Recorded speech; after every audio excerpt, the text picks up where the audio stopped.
She was wearing the wrong dress in the right room, and everyone made sure she knew it. One night, one gala, one act of cruelty that was supposed to destroy her. But nobody counted on him watching. Adrian Sterling had stood in rooms full of powerful people his entire life, and he had never once been moved by any of them. Until the night he watched a woman get publicly humiliated by her own sister, and instead of crumbling, she lifted her chin and refused to break. That was the night everything changed. Drop a comment with your city. Let's see how far this story travels. Hit like and stay until the end. You won't regret it. The invitation had arrived 3 weeks before the gala, slipped beneath the door of apartment 4B like it was nothing, like it wasn't the most expensive piece of paper Emily Carter had ever held in her hands. She'd turned it over twice, reading the embossed gold lettering. The Hargrove Foundation Annual Charity Gala. Black tie. The Whitmore Grand Hotel. Saturday, October 14th. How did we even get this? She'd asked. Her sister Vanessa had snatched it back before Emily could finish reading. Through my connections, she'd said, with that particular emphasis she always gave the word my, like everything of value in the world belonged to her by right of wanting it badly enough. Emily hadn't pushed. She'd learned a long time ago not to push with Vanessa. 3 weeks later, she was standing in her childhood bedroom, the one she still shared with Vanessa whenever she came home to visit their mother, staring at the dress her sister had laid out across the bed. It was lavender. Not a soft, pretty lavender, a faded, institutional lavender, the color of old hospital curtains. The silhouette was boxy in all the wrong places, with a hemline that sat awkwardly between the knee and the ankle in a way that was neither elegant nor casual, just uncertain, like it couldn't decide what it wanted to be. Emily recognized it immediately. It was their mother's dress from 1987. She'd found it in a plastic storage bin in the garage when she was 12 years old and thought it looked like something a television news anchor might have worn during a broadcast about the fall of the Berlin Wall. "Vanessa," she said carefully, "this is Mom's old dress." "I know what it is." Vanessa was standing by the window doing something on her phone, not looking up. She was wearing a floor-length emerald gown that she'd had tailored specifically for tonight. It fit her perfectly. Everything about her looked expensive and deliberate. "Your dress had a stain on it." "My dress?" Emily stopped. She thought about the navy blue wrap dress she'd purchased specifically for this event, the one she'd spent 2 weeks' worth of grocery money on because she knew a charity gala at the Whitmore wasn't the kind of place where you showed up in whatever. "My dress doesn't have a stain on it." "I saw a stain." "Where?" "Near the hem." Vanessa finally looked up from her phone, and there was something in her expression that Emily had spent 30 years learning to read and still couldn't fully name. It wasn't quite meanness. It was something more complicated than that, something that looked, around the edges, almost like satisfaction. "You don't want to show up to an event like this with a stain on your dress, Emily. People notice these things." Emily looked at the lavender dress on the bed. She thought about saying, "People are also going to notice this." She thought about saying, "I know what you're doing, Vanessa, and I'm not going to let you." Instead, she picked up the dress and went into the bathroom to change, because it was easier than the fight that would follow, and because their mother was downstairs making tea and Emily didn't want her to hear them arguing, and because some part of her, the part that had been quietly absorbing Vanessa's small cruelties for 3 decades, had already accepted that this was just how the evening was going to begin. She told herself it would be fine. She was wrong. The Whitmore Grand Hotel sat in the center of the city like it had always been there and always would be. The kind of building that made you feel, walking toward it, that you should stand up a little straighter and speak a little more quietly. Chandeliers the size of small cars hung in the lobby. The marble floors reflected everything. The women in their gowns, the men in their suits, the soft gold light that seemed to come from everywhere and nowhere at once. A string quartet played somewhere near the entrance to the main ballroom, something classical that Emily couldn't name but recognized as the kind of music that was meant to signal that you had arrived somewhere important. She felt none of it. What she felt, walking through those lobby doors behind her sister, was the particular discomfort of wearing the wrong thing in the right place. The prickling awareness of her own outline, the way the lavender fabric sat wrong across her shoulders, the hemline grazing her calves in a way that made her feel not modest but simply awkward, like a woman from a different decade who had wandered into the wrong building. People looked. She saw them look. A quick glance down, then up, then away. The polite dismissal of someone who has been evaluated and categorized in under 3 seconds. Vanessa moved through the room like she'd been born for it. And maybe she had, in a way. Vanessa had spent her whole life rehearsing for exactly this kind of entrance, studying the gestures and the cadences and the careful art of seeming comfortable in rooms that should make you nervous. "There's the bar," she said, touching Emily's arm briefly. "Why don't you get us drinks?" It wasn't a question. Emily went to the bar. What? She ordered sparkling water for herself and a glass of Sauvignon Blanc she couldn't afford for her sister, and she stood at the edge of the room and tried to figure out what she was doing here. The Hargrove Foundation raised money for children's literacy programs. That was something Emily actually cared about. She was a kindergarten teacher, had been for 6 years now, and she knew exactly what it looked like when a 5-year-old encountered a book for the first time and something clicked into place behind their eyes. It was one of the best things she'd ever seen, that click. She'd have paid real money to see more of it. But standing here in her mother's 1987 dress with a glass of wine she was about to deliver to her sister, she felt approximately zero connection to the cause on the banner above the ballroom entrance. She felt like furniture, decorative and unnecessary. Emily. Vanessa appeared at her elbow with a group of people in tow, 3 women, 2 men, all of them wearing the particular expression of people who are perpetually auditioning for a version of their lives that is slightly more glamorous than the current one. These are the Chambers, and this is Richard Holloway, he's on the foundation board, and this... Vanessa paused for effect, her voice dropping into something that was almost a purr. "Is my sister." The word landed the way Vanessa always made it land when she used it in rooms like this, like a small apology. "This is my sister," as in, I know, here she is." "Lovely to meet you," said one of the women, whose name Emily didn't catch. She was looking at the dress in a way that she clearly thought was subtle and wasn't. "Emily teaches kindergarten," Vanessa said. Another thing she'd learned to use like a weapon. Not a lie, never an outright lie, just the truth deployed at exactly the right moment to accomplish something she wanted. "Emily teaches kindergarten, in a room full of investors and board members and women whose handbags cost more than Emily's monthly rent. Emily teaches kindergarten, as in, she's not really one of us." "Oh, how sweet," said the woman. Emily smiled. It was a reflex. The thing about Adrian Sterling was that he didn't want to be there either. He stood near the back of the ballroom with a glass of whiskey he'd been nursing for 40 minutes, watching the room with the practiced patience of a man who had learned, over years of obligation, how to be present in body while remaining elsewhere in his mind.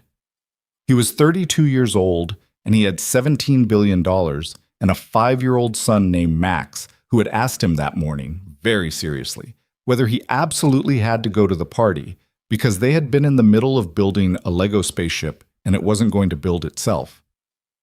"I absolutely have to go," Adrian had told him. "Why?" "Because the foundation does good work, and I sit on the board, and sometimes doing good things requires showing up to parties." Max had considered this. "That seems inefficient," he'd said.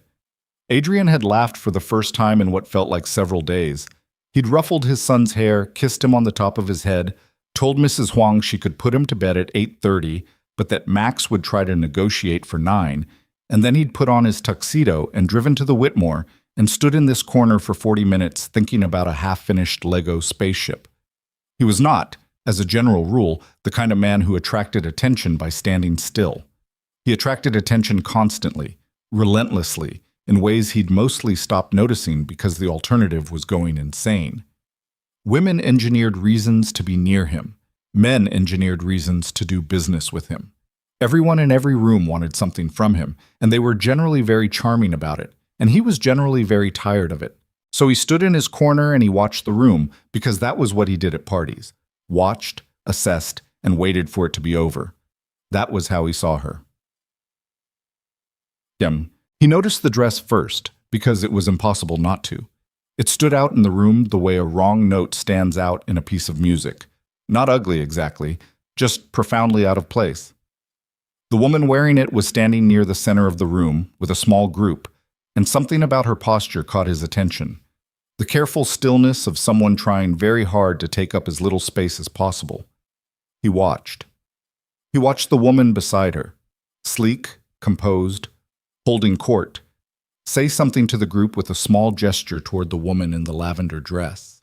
He watched the group respond with small laughs, the kind of laughs people produce in social situations when they're not entirely sure if something is funny, but they want to seem like they're following along.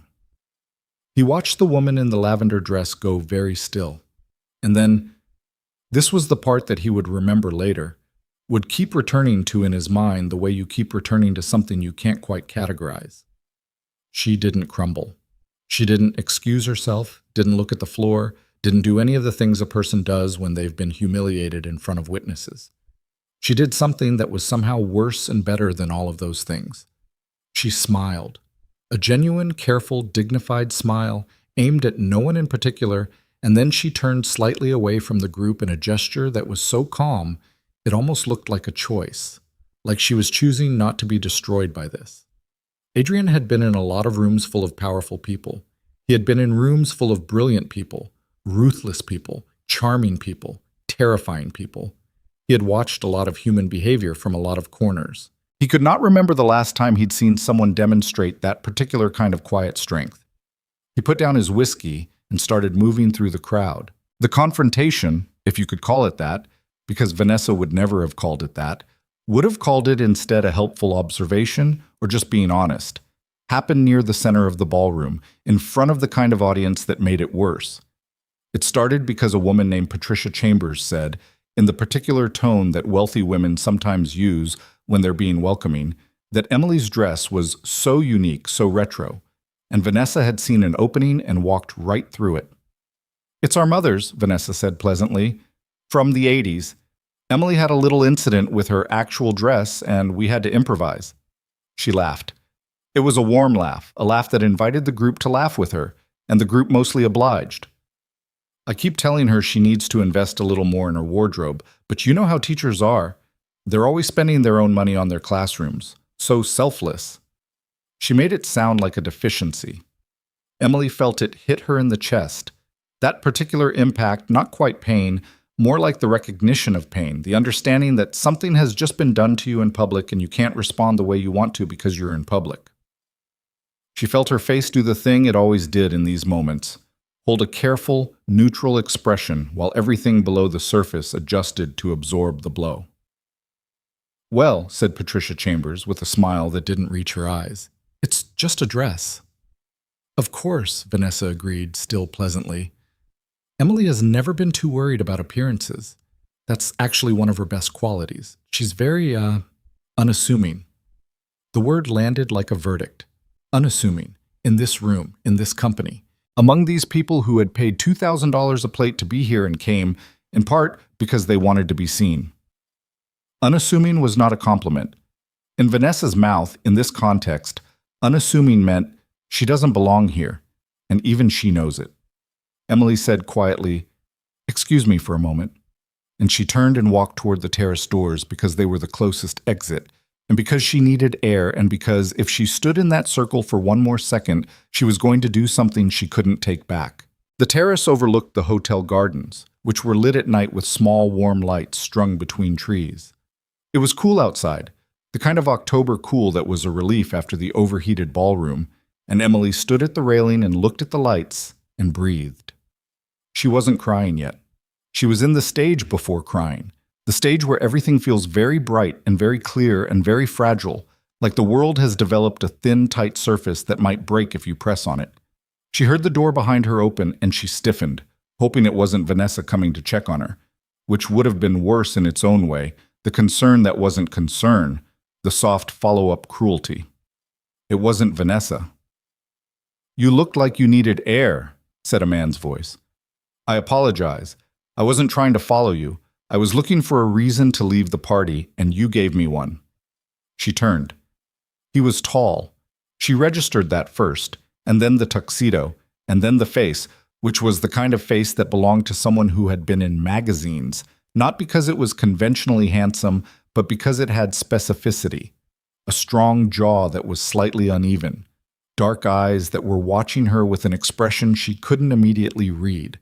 He was holding his whiskey glass loosely in one hand, and he looked, she realized, genuinely relieved to be outside. She didn't know who he was. She would learn later.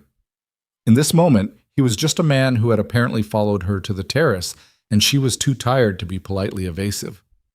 "The air helped," she said. "Good." He moved to stand at the railing a few feet away from her, looking out at the gardens. Not at her. That was which, she would think later, one of the first things she noticed about him. He didn't stare. "It's a beautiful garden." "It is." A pause, the kind of pause that happens between two people who don't know each other and are both trying to figure out if conversation is something they want. "I saw what happened in there," he said. She went still. "It wasn't. You don't have to explain it to me." He said it simply without looking at her. "I'm not asking for an explanation. I just wanted you to know that I saw it, because sometimes it matters to have a witness, someone who can confirm that the thing that happened was the thing that happened." Emily stared at the side of his face for a long moment. "That's an unusual thing to say," she said finally. "Probably." He glanced at her then, a quick, direct look. "I'm Adrian." "Emily. Do you come to these things often, Emily?" The question was so ordinary that she almost laughed. "No, my sister brought me. She had connections." "And did she mention that she was going to put you in a dress she had specifically selected to make you feel bad?" The question landed with a clarity that surprised her, not because it was cruel, but because it was exact. Because in all the years of Vanessa's small, calculated cruelties, Emily couldn't remember the last time someone had named one out loud with that kind of precision. "She said my dress had a stain," Emily said. "Did it?" "No." He nodded once slowly. "Okay," he said. They stood at the railing for a while. Below them, the lights in the garden swayed slightly in the breeze. "I almost didn't come tonight," she said eventually. She didn't know why she was telling him this. "I don't really belong at things like this." "Nobody really belongs at things like this," he said. "The people who look most comfortable are usually the best actors." "You don't look uncomfortable." "I'm an excellent actor." He said it without any particular vanity, just as a fact. "I've been practicing for years." He looked at her again. "You, on the other hand, are a terrible actor. You felt every single thing that happened in there, and it showed, even though you were clearly trying very hard to make sure it didn't." "Is that a criticism?" He considered the question seriously, which she found unexpectedly charming. "No," he said. "I think it's the opposite." She didn't know how long they stood on the terrace. 15 minutes, maybe 20. Long enough that she told him she was a kindergarten teacher, and he told her he had a 5-year-old, and she watched his face change when he said it, the careful composure loosening into something warmer, more unguarded, the way parents' faces tend to change when they talk about their children. Long enough that she learned he sat on the foundation board and had been coming to this gala every year for 4 years, and that he found it approximately as excruciating every time. "Then why do you come?" she asked. "Because the foundation does genuinely important work," he said, "and sometimes the right thing isn't the comfortable thing." "That sounds like something a kindergarten teacher would say." "Does it?" He almost smiled. Not quite. She noticed, in the way you notice things when you're not trying to, that he was thoughtful in his pauses, that he didn't fill silence reflexively, didn't rush to occupy every gap with sound. It was a quality she associated with people who had learned to be genuinely still, and it was rare enough that it registered. What she didn't know, because she couldn't have known it, was that he was having a similar experience on his end. That she was, to him, a genuinely puzzling quantity. That the women he encountered in rooms like this were almost uniformly one of two things: aggressively self-promotional or aggressively self-effacing. Both of them performances, both of them aimed at producing a specific outcome. Emily was neither. She was just present, honest in a way that felt unrehearsed. He found himself not wanting to go back inside. He found himself going back inside anyway, because the evening's program was beginning and he was expected, and because he was the kind of man who showed up when he was expected to. But before he went, he said, "Wait here for a moment." She raised an eyebrow. Why? Because I'm going to ask you to dance, and I want you to have time to decide if you're going to say yes. She stared at him. You don't have to do that. I know. He was already moving toward the door. Decide. The ballroom had settled into the rhythm of a gala, in full swing, conversations growing louder, laughter more frequent, the music shifting from background decoration to something more present and deliberate. Vanessa was standing with the Chambers group, working the room with the focused efficiency of someone who had done her research and knew exactly who in the room was worth talking to. She was good at this. She had always been good at this. It was, in Emily's honest assessment, one of her sister's genuine talents, the ability to read a social landscape and position herself within it with precision. What she was not expecting was Adrian Sterling. She had noticed him earlier, of course, had noticed him the way every person in the room had noticed him, because that was what happened when a man with his particular combination of wealth and reputation walked into a space. She had noted his position near the back of the room and had made a mental calculation about whether it was worth attempting an approach, and had decided the answer was no, not yet. The timing wasn't right. She had not factored her sister into the calculation. She would remember later, the moment she realized what was happening, the way the music had shifted, the way the dance floor had cleared slightly, creating that unconscious parting that happens when someone significant moves through a crowd. She had turned, and there was Emily, her sister, in their mother's 1987 lavender dress, with the hemline that hit wrong and the silhouette that belonged to a different decade, and beside Emily was Adrian Sterling, extending his hand. Vanessa's first thought was, that can't be right. Her second thought was not a thought at all. It was a feeling, and it was so sudden and so complete that it temporarily displaced everything else, every calculated social awareness, every practiced composure, every year of telling herself that she was the one who had made something of herself, that she was the one who moved in these circles, that Emily, sweet, ordinary Emily, with her kindergarten classroom and her second-hand car and her unwillingness to want more than she had, Emily was the one who didn't belong here, except that Adrian Sterling was holding out his hand to Emily, and the room was watching. Emily, for her part, was not thinking about the room. She was thinking about the question Adrian had asked her on the terrace. Wait here. Decide.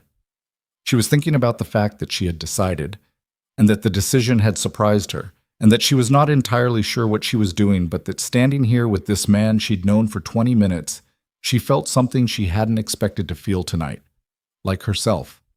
Specifically, recognizably, uncomplicatedly herself. She took his hand. They walked onto the dance floor, and the music began, and the room fell quiet. In the way rooms fall quiet when something unexpected is happening and everyone wants to see how it ends. Emily was not a graceful dancer. She knew this about herself and had made a kind of peace with it. She stepped on his foot twice within the first 30 seconds, and the first time she winced and said, "I'm so sorry," and the second time she looked up at him and said, "I should have warned you." And he said very quietly, "I have 2 good feet still. We're fine." And the corner of his mouth turned up just slightly, and she laughed. It was not the picture of elegance, but they kept dancing. Vanessa didn't say anything that night. She found Emily by the coats at the end of the evening, and she was very composed, very smooth, and she said nothing about Adrian Sterling or the dance or the fact that the room had watched with a kind of attention that had clearly not been directed at Vanessa at any point during the evening. She talked about the traffic and whether their mother would be awake when they got home, and whether Emily needed to take the highway or the surface streets. Emily let her talk. In the car, on the way home, Vanessa was quiet for a long time, and then she said, in a voice that was very carefully neutral, "Did you know him? Before tonight?" "No." Another silence. "He's very wealthy," Vanessa said. The observation seemed to cost her something. "I suppose you know that." "I didn't actually, not until near the end." Emily watched the streetlights pass. "He was kind." Vanessa kept her eyes on the road. She didn't say anything else. Emily sat in the passenger seat and thought about a man standing on a terrace with a whiskey glass, looking at garden lights and saying, "Sometimes it matters to have a witness." She thought about the way he had held out his hand in the middle of a ballroom without making it a performance, without any announcement, just a hand extended and a choice offered. She thought about how she had stepped on his feet twice, and he had said, "We're fine." She didn't know what any of it meant. She didn't try to decide. She was too tired and too full of the evening and too aware that life, in her experience, was not the kind of thing that resolved itself cleanly into meanings. You lived through things, and later, sometimes, they made sense. She looked out the window at the passing city and let it go for tonight. 2 days later, her phone rang, a number she didn't recognize. She almost didn't answer. She was at her kitchen table grading sight word worksheets, a stack of papers covered in uncertain letters, each one representing a small person's attempt to make language make sense. And her phone was across the table, and she was in the middle of evaluating whether a letter that was either a B or a D was an acceptable attempt at the word bed, and she nearly let it go to voicemail. Something made her answer. "Emily Carter?" "Yes." "This is Adrian Sterling." A brief pause. "From the gala. You stepped on my feet." She put down the worksheet. "I'm aware," she said. "I wanted to call and check that you were all right after the evening. I thought about it, and I wasn't sure if I made the situation better or worse." The honesty of it caught her off guard. She had expected, if she'd been expecting anything, which she hadn't, something smoother, something with a clear objective. Not, "I wasn't sure if I made the situation better or worse." "Better," she said. "You made it better." "Good." He sounded genuinely relieved. "I'd like to take you to coffee, if you're willing. I recognize that's an unusual thing to propose the day after you met someone at a charity gala." "Slightly unusual," she agreed. "I'm prepared to accept that it's slightly unusual. Are you free Saturday?" She looked at the stack of worksheets. She thought about her sister and the lavender dress, and the room going quiet when she walked onto the dance floor. She thought about what it had meant to stand on that terrace with a stranger who understood the vocabulary of the specific kind of loneliness she'd been feeling without her having to explain any of it. "Saturday works," she said. She met him at a small coffee place in a neighborhood that was just beginning to become fashionable, the kind of block that still had a dry cleaner and a hardware store between the new places, where the gentrification was visible but hadn't yet completed its project. He was there before her, which she hadn't expected, sitting at a corner table with a coffee and his phone face down on the table. He looked different in daylight, less formal, less constructed. He was wearing a dark sweater and jeans, and his hair was slightly messy in the way that meant he'd run a hand through it sometime that morning and not thought about it since. He looked like someone who was used to inhabiting his own body without performing it. He stood when he saw her come in, not in a theatrical way, just as a gesture. She sat down across from him and they ordered, and then they were two people in a coffee shop on a Saturday morning, and it was remarkably ordinary, and somehow the ordinariness of it was the thing that made it feel real. "How's the spaceship?" she asked, because he'd mentioned Max and the Lego project on the terrace, and she remembered things. He looked startled, a quick, genuine flicker of surprise. "Almost finished," he said. "We decided the engine configuration needed to be reconsidered." "Big decision?" "Significant." He wrapped both hands around his coffee mug. "Max has very specific engineering standards." "How old did you say he was?" 5.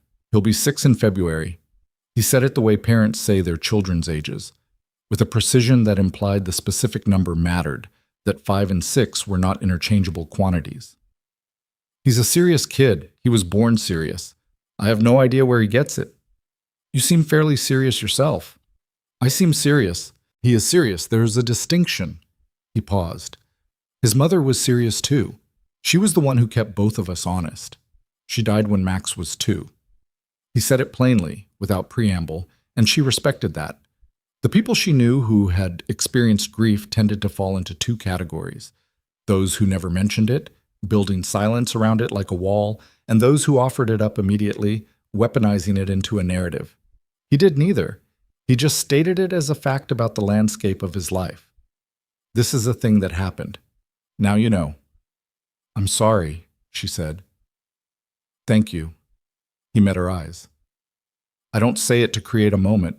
I say it because it explains something about why Max is the way he is, and why I am the way I am, and it seemed like information you should have." "It's useful information," she agreed. He almost smiled again, the same almost smile from the terrace. You're very direct. You started it. This time he actually smiled. It changed his face considerably. Bah. They talked for 2 hours.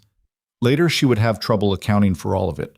Where the time went, how the conversation moved from one thing to the next, the way that happens when you're talking to someone whose mind works in a way that's interesting to follow. He asked her about teaching in a way that suggested he was actually curious, and not just making conversation. What it was like in the classroom, what the kids were like, what she found hard about it, and what she found worth it. She found herself being honest in ways she wasn't usually honest in early conversations, in part because he was honest back. He told her about the company he'd built, but he also told her about the year it almost failed, the decision he'd made that almost destroyed everything, the fact that he'd been so certain he was right and had been so completely wrong. He told it without self-deprecation, not performing humility, just accurately reporting events. You learned something, she said. I learned a lot of things. Mostly, I learned that being right about the general shape of something doesn't mean you're right about the specific execution. I see that now. At the time, I was just terrified and exhausted and trying not to show either. But you showed it eventually? To one person. He was quiet for a moment. Catherine, Max's mother. She was the only person I've ever been consistently honest with about the things I was afraid of. He looked at his coffee cup.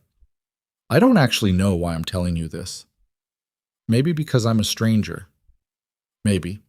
He looked up. Or maybe not quite a stranger. I'm not sure yet. She thought about that for a moment. I'm not sure yet either, she said honestly. The coffee shop filled up around them and emptied again, and they kept talking, and neither of them mentioned that they should probably go. When they finally left, standing outside on the sidewalk in the October morning air, he said, I'd like to see you again. I want to be direct about that rather than find an oblique way to suggest it. She looked at him. The messy hair, the dark sweater, the very slightly uneven jaw, the quality of his attention, which was the most specific thing about him, the way he listened like you were worth listening to. I'd like that too, she said. He nodded once. Okay then. They went in opposite directions, and Emily walked 4 blocks to where she'd parked her car and sat in it for a moment without starting it, just sitting with the particular feeling of something beginning. Not a feeling of certainty. She was 30 years old and had been certain about things before and had been wrong, but a feeling of possibility, of a door being open. She was aware in the back of her mind that there were complications, that she lived in an apartment with a broken radiator and graded sight word worksheets on her kitchen table, that he had $17 billion or something in that vicinity, and she'd looked him up the night before in a moment of curiosity she'd felt slightly embarrassed about, and had closed the browser window before she'd finished reading. That the world he moved in and the world she moved in were so different that she wasn't sure they occupied the same reality in any meaningful sense. She was also aware that he had told her about Catherine, that he had said she was the only person I've ever been consistently honest with, and then had immediately started being honest with her, that he had come to find her on a terrace because he'd watched someone be cruel to her and had wanted her to have a witness, that people were not reducible to their bank accounts, and neither for that matter was she reducible to her apartment or her broken radiator or the gap between what she made and what she needed. She started the car. She drove home. She set aside the lavender dress, which she'd brought home in a paper bag and hadn't touched since the gala, and she thought, I'll deal with that later. She went back to the sight word worksheets because 23 kindergartners were going to need them on Monday, and they weren't going to grade themselves. She worked until late, and she was tired, but underneath the tiredness was something lighter, something that had not been there on Friday. She didn't name it. It was too early to name things. But it was there. The second Saturday became a third, and the third became a fourth, and somewhere between the coffee shop on the edge of the gentrifying block and a Sunday afternoon at a farmer's market where Adrian had looked at an heirloom tomato with the focused seriousness of a man examining a quarterly report, Emily stopped counting the occasions and started simply showing up to them. It wasn't easy. That was the first honest thing she could say about what was developing between them. It was not easy, and it was not simple, and anyone who looked at the two of them from the outside would have seen exactly what she herself saw. Two people from such different latitudes of life that the logistics alone should have been prohibitive. He sent a car for her the first time he invited her to his house. Not a car service, not an Uber, a car, a specific car, dark and quiet with leather seats and a driver named Gerald, who knew her name before she gave it and who asked her in a tone of complete professional neutrality whether she preferred the air conditioning at the current level or would like it adjusted. She said it was fine. She sat in the back of the car and looked out the window and watched the neighborhood she lived in give way to other neighborhoods, and those neighborhoods give way to wider streets and taller gates, and the kind of architecture that didn't happen by accident, that required decisions about stone versus brick, about setback from the street, about what the word home was supposed to communicate to a person standing outside it. She had told herself, during the drive, that she was prepared. She was 30 years old. She had seen photographs online of the Sterling house because she had looked it up in another moment of curiosity she'd felt slightly embarrassed about. This one she had not closed the browser window on, and she understood intellectually that it was large, that it was impressive, that it occupied a different order of magnitude than the apartment she shared with her radiator and her grating and her stack of library books on the kitchen table. What she had not fully prepared for was the feeling of standing in the driveway of it. It was not the size exactly. It was the quality of everything.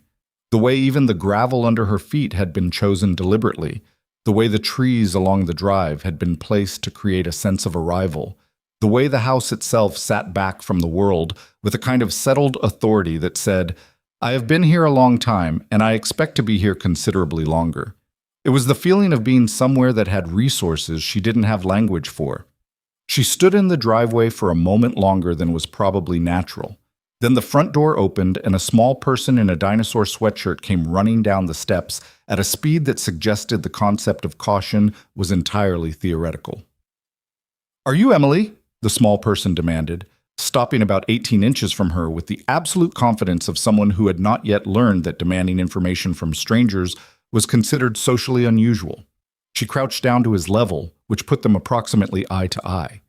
He had his father's dark eyes and a seriousness of expression that was all his own, watchful and assessing and slightly skeptical, the face of a child who had clearly learned that not every adult who showed up in his life was worth his time.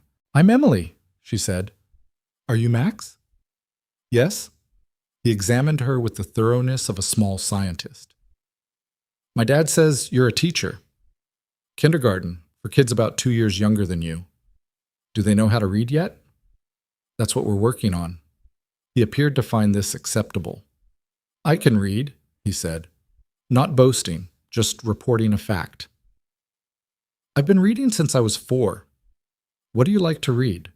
He tilted his head. It was a precise, considered gesture. "Non-fiction," he said with complete seriousness. Behind her, she heard Adrian's voice.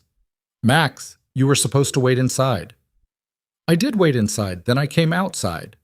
Max turned to look at his father with the serene logic of someone who believed this distinction was self-evidently important.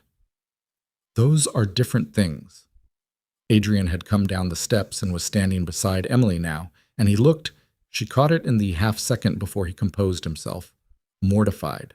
Not theatrically, but genuinely, the way a parent gets mortified when their child does something that is simultaneously entirely predictable and impossible to have prevented. "Hi," he said to her. "Hi," she said back.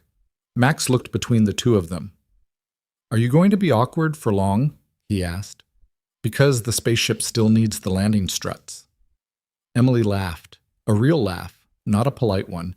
It came out before she could decide whether it was appropriate, which was always the sign of a real laugh.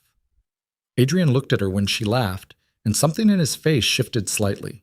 That same quality she'd noticed the first night, the imperceptible loosening that happened when he stopped performing composure and became briefly, purely present.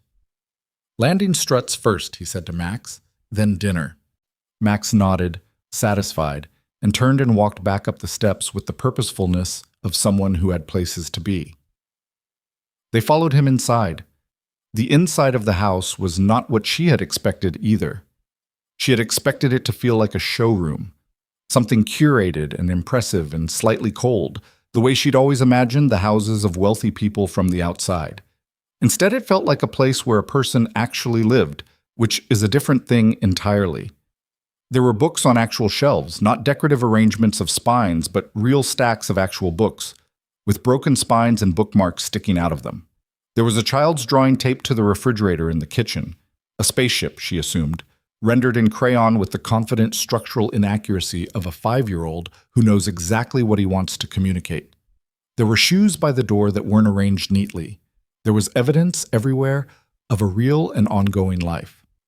She felt herself relax in a way she hadn't known she was braced against. They worked on the landing struts for 45 minutes. Or rather, Max worked on the landing struts and occasionally asked Emily for a specific piece by color, which she supplied, and Adrian sat on the floor beside them with his back against the couch in a posture that was entirely at odds with the tuxedo she'd first seen him in, loose-limbed and unhurried, occasionally offering an opinion that Max considered with the same rigorous skepticism he appeared to apply to all incoming information. "That configuration won't hold under atmospheric re-entry stress," Max said at one point about something his father had suggested. "It's a Lego spaceship," Adrian said. "The physics still matters."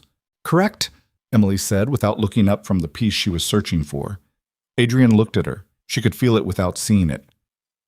"You're taking his side," he said. "I'm acknowledging a valid point," she said. "There's a distinction." Max made a small sound that might have been approval. Later, after Max had been taken upstairs by Mrs. Huang with the negotiated compromise of 8:45 instead of 8:30, a negotiation that Max had conducted with such careful procedural precision that Emily had to press her lips together to keep from smiling. She and Adrian sat in the kitchen while he made something she would charitably describe as pasta, and they talked. This was becoming its own thing, the talking. It was the part she found herself thinking about in the middle of teaching the letter G or sorting the reading levels in her classroom or lying awake on Tuesday nights at 2 in the morning when the radiator clicked and she couldn't sleep. The conversations were not remarkable in the way that romantic conversations in stories are often presented as remarkable. Nobody said anything that would have fit on a card. They talked about Max's reading habits and the book Emily was currently in the middle of, and a decision Adrian was trying to make about a business acquisition that he was explaining, she realized, not for advice, but because he wanted to think through it out loud with someone who would actually listen rather than agree.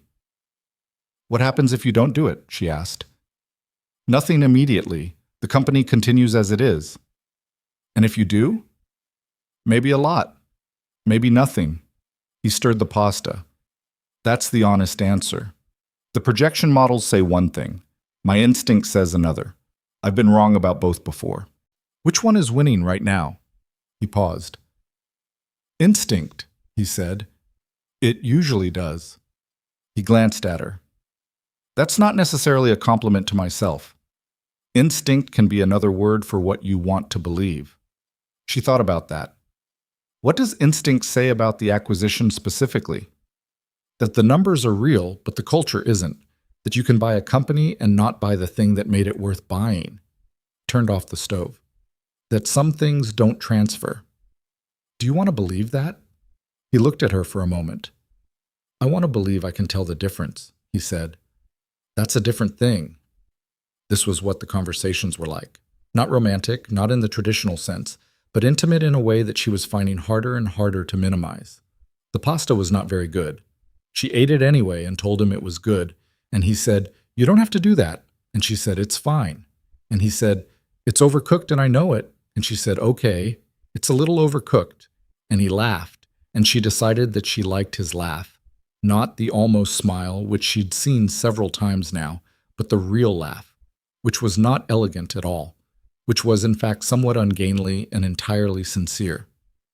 She was in trouble, she thought, on the drive home in Gerald's quiet car. She looked at the passing lights of the city and considered the shape of the trouble she was in, which was not catastrophic, but was significant. She was 30 years old, and she had been careful. She had been careful about a lot of things: her money, her expectations, the specific distance she kept between herself and situations that had the potential to make her feel bad. It was not timidity, exactly. It was the particular self-preservation of someone who had grown up in a house where Vanessa's needs occupied most of the available emotional real estate, and who had learned early that the safest strategy was to keep yourself small enough that you didn't become a target. She was not keeping herself small with Adrian. She was not entirely sure how she felt about that. She was not entirely sure how she felt about him, for that matter.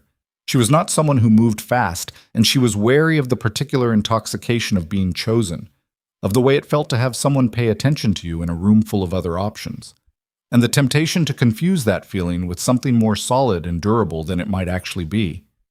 She thought about Max and his nonfiction books, and his landing struts, and the way he had looked at her, skeptically, honestly, without performing anything. She thought about Adrian stirring overcooked pasta and admitting that instinct could be another word for what you want to believe. She thought about the drawing taped to the refrigerator. She watched the city pass, and she didn't decide anything because it was too early to decide things. And she had learned enough about herself to know that her best decisions came from waiting rather than from the particular urgency of wanting something. But she was aware, sitting in the back of the quiet car with the October night outside the window, that she was no longer keeping herself small. She wasn't sure yet whether that was terrifying or something else entirely. 3 weeks into whatever this was, Vanessa called. Emily was at school during the call, and she saw the name on her screen between the second and third period, during the transition when her kids were washing their hands, and she was putting up the alphabet cards they'd need for the afternoon activity. She let it go to voicemail. Then she listened to the voicemail on her lunch break in the teacher's lounge while eating a turkey sandwich and trying not to let the message change the texture of her afternoon. The message was brief. Vanessa's voice was careful in the way it always was when she was being careful. "Hey, I heard you've been seeing someone. I just think we should talk. Call me back when you can." I heard you've been seeing someone. Through whom? Emily wondered. Their mother, probably, to whom Emily had mentioned, Becky, carefully, with practiced casualness, that she'd been spending some time with someone she'd met at the gala. She had not mentioned his name. She had not mentioned anything specific. But their mother, who loved both of her daughters with a thoroughness that couldn't prevent the damage they did to each other, had almost certainly told Vanessa what she knew, or hinted at it, or answered a question Vanessa had asked in a way that revealed more than it was meant to. She called back that evening because avoiding it would only make it worse. "Adrian Sterling," Vanessa said 3 seconds into the conversation, not a question. "You could have told me. We've only been seeing each other for a few weeks." Emily. Her voice had that particular patience in it, the manufactured patience of someone who is working to remain reasonable. "You know who he is." "I know who he is. And you don't think that's... don't you think that's something you would have mentioned? Not to Mom. To me." Emily sat on her couch with her feet tucked under her and looked at the wall. She had a print on her wall that she'd bought at a flea market years ago. A reproduction of a painting of a woman reading, which she'd always liked because the woman in the painting looked completely absorbed, like nothing outside the book existed. She looked at it now.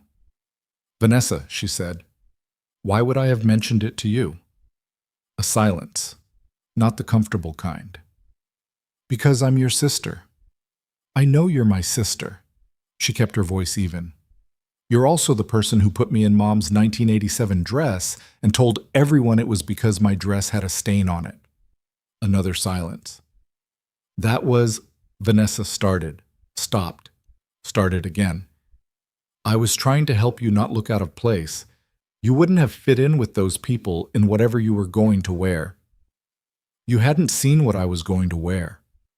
"Emily, I'm not fighting with you," Emily said. "I'm just stating facts. You did something that hurt me, in front of people I didn't know, and it wasn't the first time, and I don't think you've actually processed why you did it. So I didn't call you first to tell you about Adrian because, yes, I know who he is, but mostly what I know is that he's someone who has been kind to me, and I wasn't ready to introduce that into whatever you're working through right now." The silence that followed this was the longest one. When Vanessa spoke again, her voice was different. Not softer exactly, but stripped of some of its careful management. "I'm not working through anything. Okay? I'm asking a question about my sister. Okay? Emily." A pause. "Are you actually happy?" It was not the question Emily had expected. She sat with it for a moment, turning it over. "I think so," she said. "It's early. I'm being careful. But yes, I think so." Another pause. Then Vanessa said, very quietly, "Good." She said it like it cost her something, like the word had to pass through a checkpoint before she could release it. "Good," she said again. "I'll talk to you later." She hung up first. Emily sat on her couch for a while after that, not moving, just sitting with the complexity of it. The way love and damage could exist in the same person, aimed at the same target, and the target couldn't always tell them apart. She did not call her back, but she thought about her for a long time. The first time things got genuinely hard with Adrian was about 6 weeks in, and it came from a direction Emily hadn't anticipated.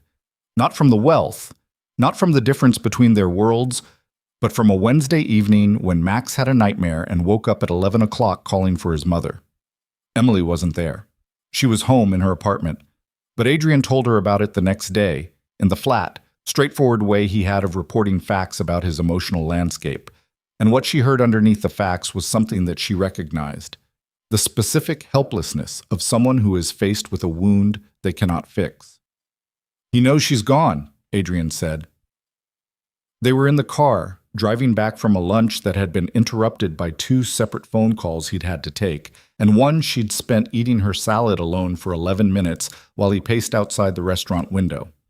She'd watched him through the glass, the way he moved when he was working, the speed and precision of it, the way he looked like a completely different person than the one who sat on the floor with Lego pieces. "He's known since he was 3. We've talked about it. He understands as much as a 5-year-old can understand anything." He paused. "But sometimes he wakes up and she's not there, and understanding doesn't really touch it, you know?" "Yes," she said. He glanced at her. "You've lost someone?" "No, not like that." She thought about how to say it. "But I've learned that understanding a thing and being at peace with a thing are different processes. You can know exactly why something is the way it is and still grieve it." He was quiet for a while. "He asked me something last week," he said. "He asked me if it was okay to like you. He said it like that. He said, 'Dad, is it okay if I like Emily?'" She felt something move in her chest. "What did you say?" "I said yes. I said that liking people is always allowed." He kept his eyes on the road. And then he said, "Do you like her?" And I said yes. He paused.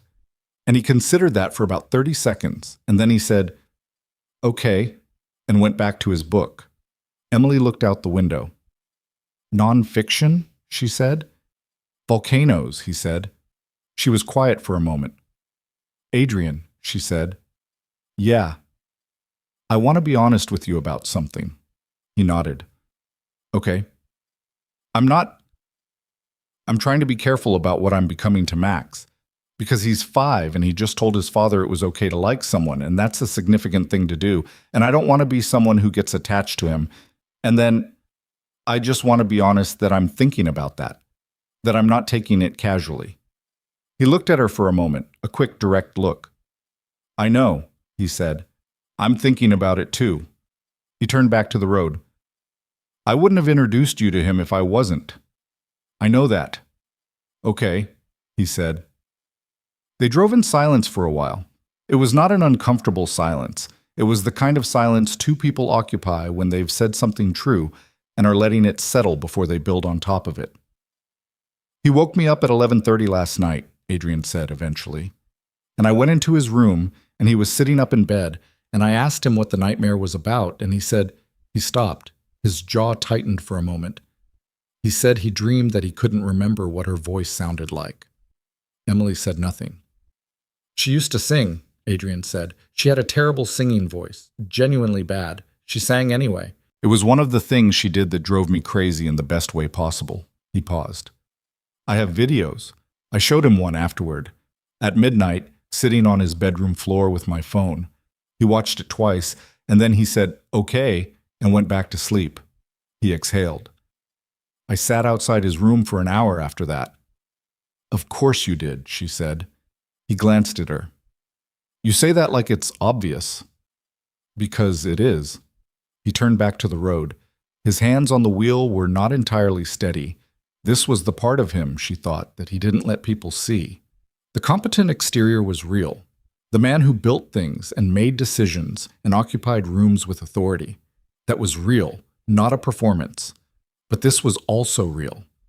The man who sat outside his son's bedroom door at midnight because the nightmare had been about forgetting the sound of a dead woman's voice. She reached over and put her hand on his forearm. Just that. She didn't say anything. He didn't say anything either. They drove the rest of the way without talking, and it was the first entirely comfortable silence they'd ever been in together, and she thought, this is when it became something different. Not the gala, not the terrace, not the coffee shop or the Lego spaceship or the overcooked pasta. This. The Saturday after that, she came to the house in the afternoon, and Max was at the kitchen table with a library book open to a page of photographs of volcanic rock formations, and he looked up when she came in and said, with complete seriousness, "Did you know that some volcanoes on the ocean floor are taller than Everest?" "I didn't know that," she said. "It's because of the sea level," he said. "They're measured differently." He looked back at his book. "It's interesting. It sounds interesting." "You can read it when I'm done," he offered. It was, she understood, a significant gesture. "I'd like that," she said. She sat down at the table across from him and took out the papers she'd brought to grade, because she'd learned that Max didn't always want to be entertained and that he didn't require her to perform attentiveness. That he was, in fact, most comfortable when the people around him were engaged in their own work, occupying the same space without making demands of each other.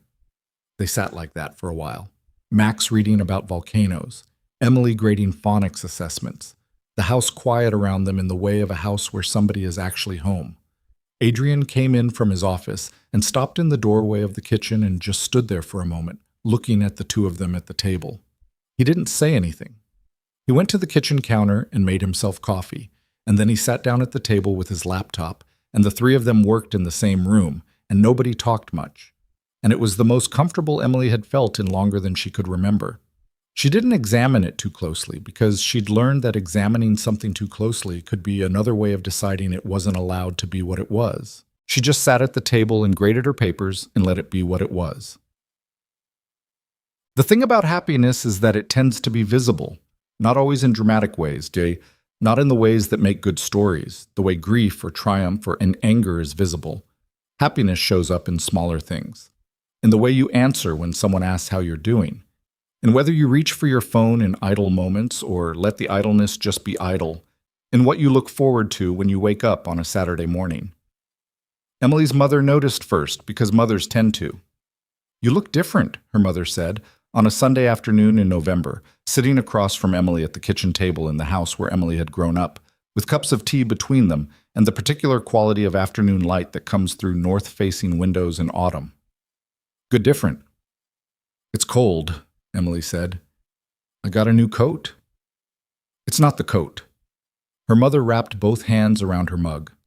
She was a small woman who had worked as a school librarian for 30 years, and she had the quality that the best librarians have: a patience with information, a willingness to wait for things to arrive at their own pace. "Is it the man?" Emily looked at her tea. "Probably partly," she admitted. "Tell me about him." "You've heard about him." "I've heard Vanessa's version," her mother said carefully, "which was that he's very wealthy and you've been spending a lot of time with him. That's not really telling me about him." Emily thought about this.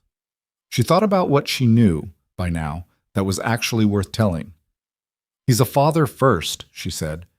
"That's the thing that's most true about him. He has a 5-year-old named Max who reads nonfiction and has very specific engineering opinions. And when Max has a nightmare, Adrian sits outside his bedroom door for an hour afterward." She paused. "He's honest in a way that can be uncomfortable. He doesn't soften things to make them easier to hear. And he listens. Actually listens, not just waiting for his turn to talk." Her mother watched her. "You like him?" "Yes." There was no point in being cagey about it. "I like him.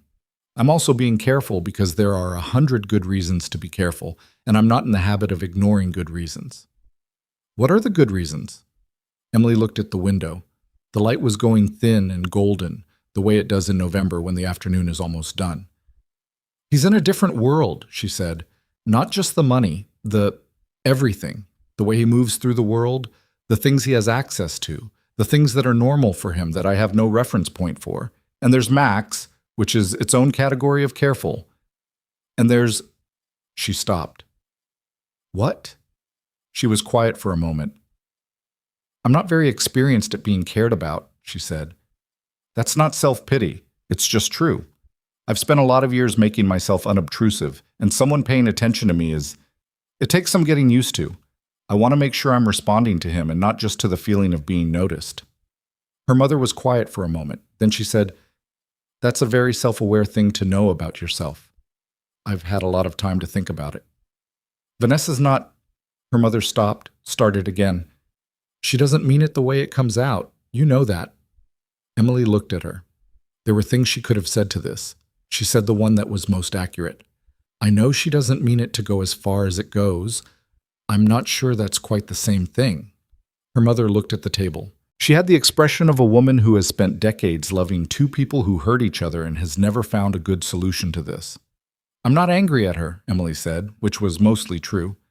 I'm trying to understand something about us that I haven't understood before, about why she does what she does. Because it's not nothing. It's been going on long enough that it's not nothing. Her mother nodded slowly. She chose her words. She's always compared herself to you, since you were very small. I used to think she'd outgrow it. What did she compare? I never understood what there was to compare. She was always the accomplished one. You were always the one people were drawn to, her mother said simply. And that's not something you can achieve. Either you have it, or you don't. Vanessa achieved everything she set out to achieve, and then she'd walk into a room and people would still find you first. She paused. I think that's felt very unfair to her for a very long time. Emily sat with this. She thought about Vanessa at the gala, the emerald gown, the practiced ease, the way she'd worked the room with such deliberate skill. She thought about the moment Vanessa had watched Adrian walk onto the dance floor toward Emily, and the expression she'd seen on her sister's face from across the room, not anger exactly, something older and rawer than anger. She thought about what it would be like to want something that badly and to not be able to earn it, no matter how hard you worked. She didn't say any of this to her mother. She said, I should get going. I have papers to grade. Her mother walked her to the door and hugged her with the particular fierceness of a woman who has always loved more than she could adequately express. Bring him sometime, she said. When you're ready, I want to meet him. Okay, Emily said. She walked to her car in the November afternoon and sat in it for a moment before starting it, thinking about what her mother had said. People would still find you first. She had never thought of herself as someone who was found. She had thought of herself as someone who moved carefully through rooms, as someone who tried not to take up too much space, as someone who had learned to make herself small enough not to be a target. And yet, she started the car and drove home through the late November afternoon, and she thought about what it meant to be someone who was found, not just by Adrian, but in the general sense of the thing, and whether that was something she had been actively hiding or something she simply hadn't known was there.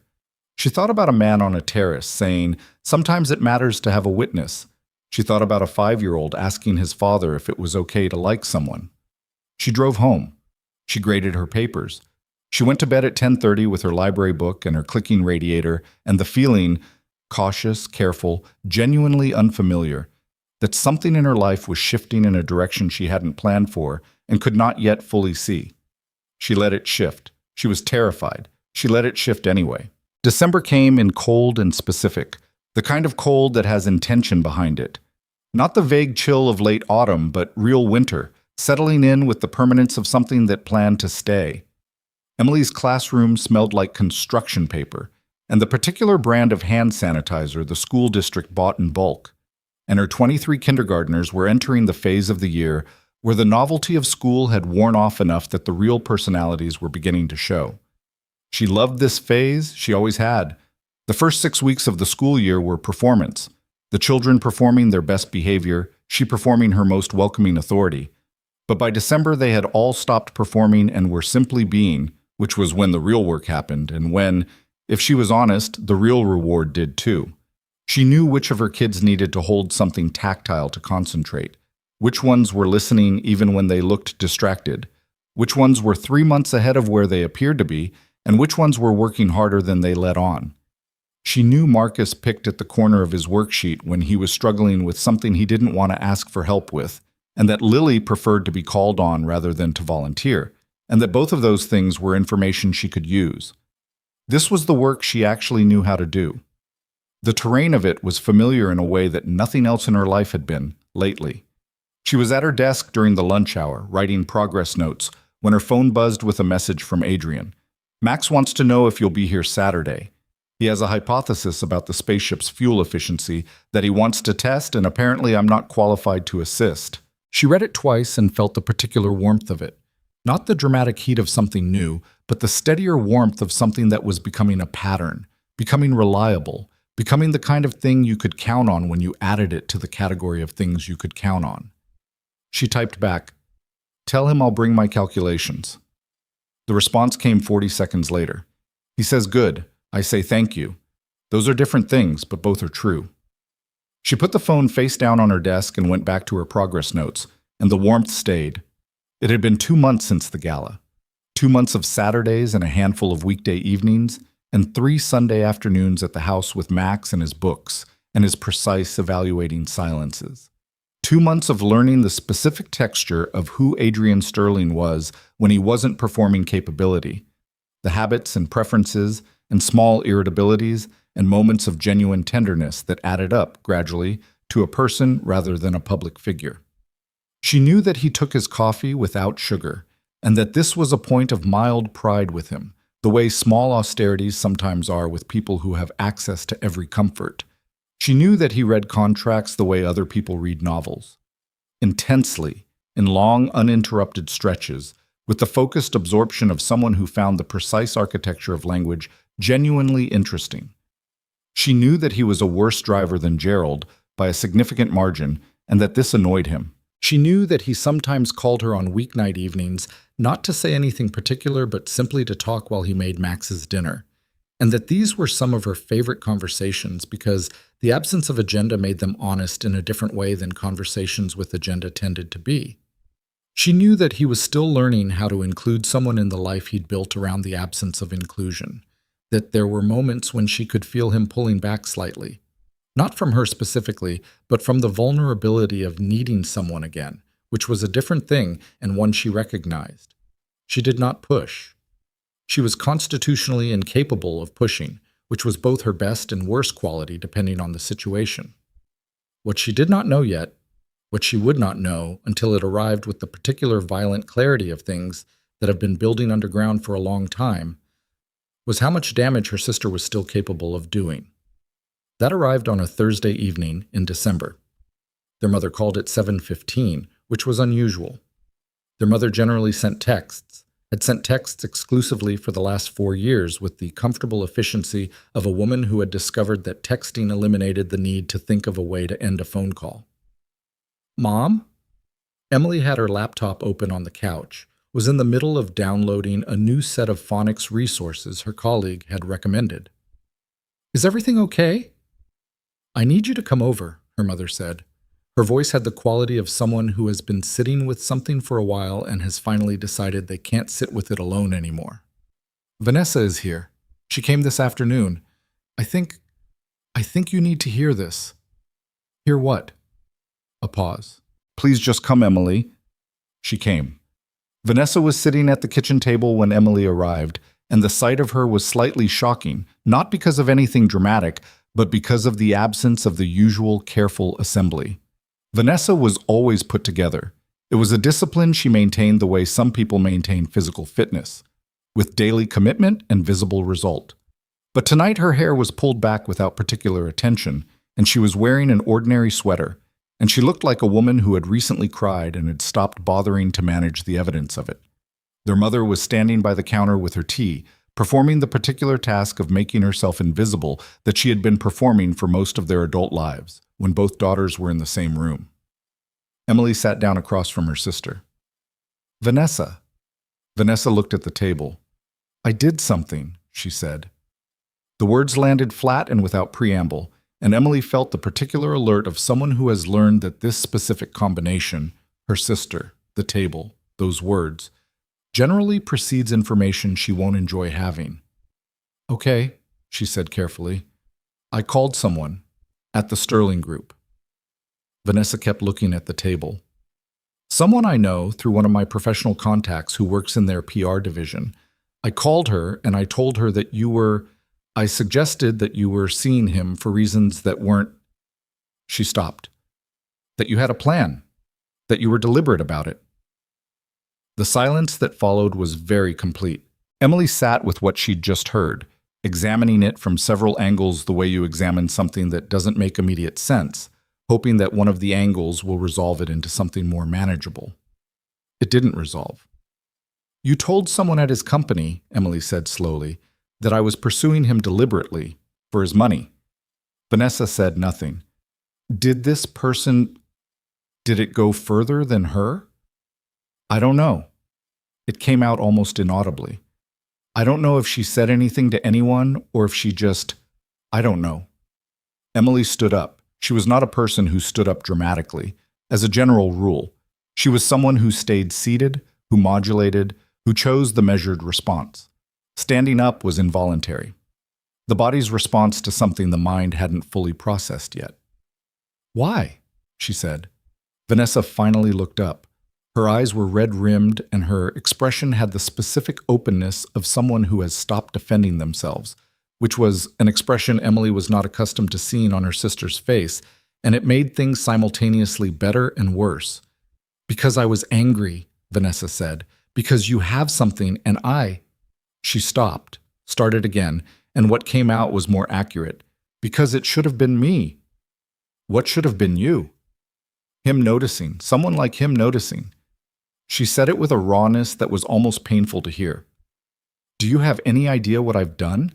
Do you know how hard I have worked to be in rooms like that, to get access, to build the kind of network that gets you invited to events like the Hargrove Gala? I've spent 10 years building that, and you came because I brought you. You came in Mom's old dress, and he chose you. Her voice broke on the last two words, not dramatically, just at the seam where something held together had given way.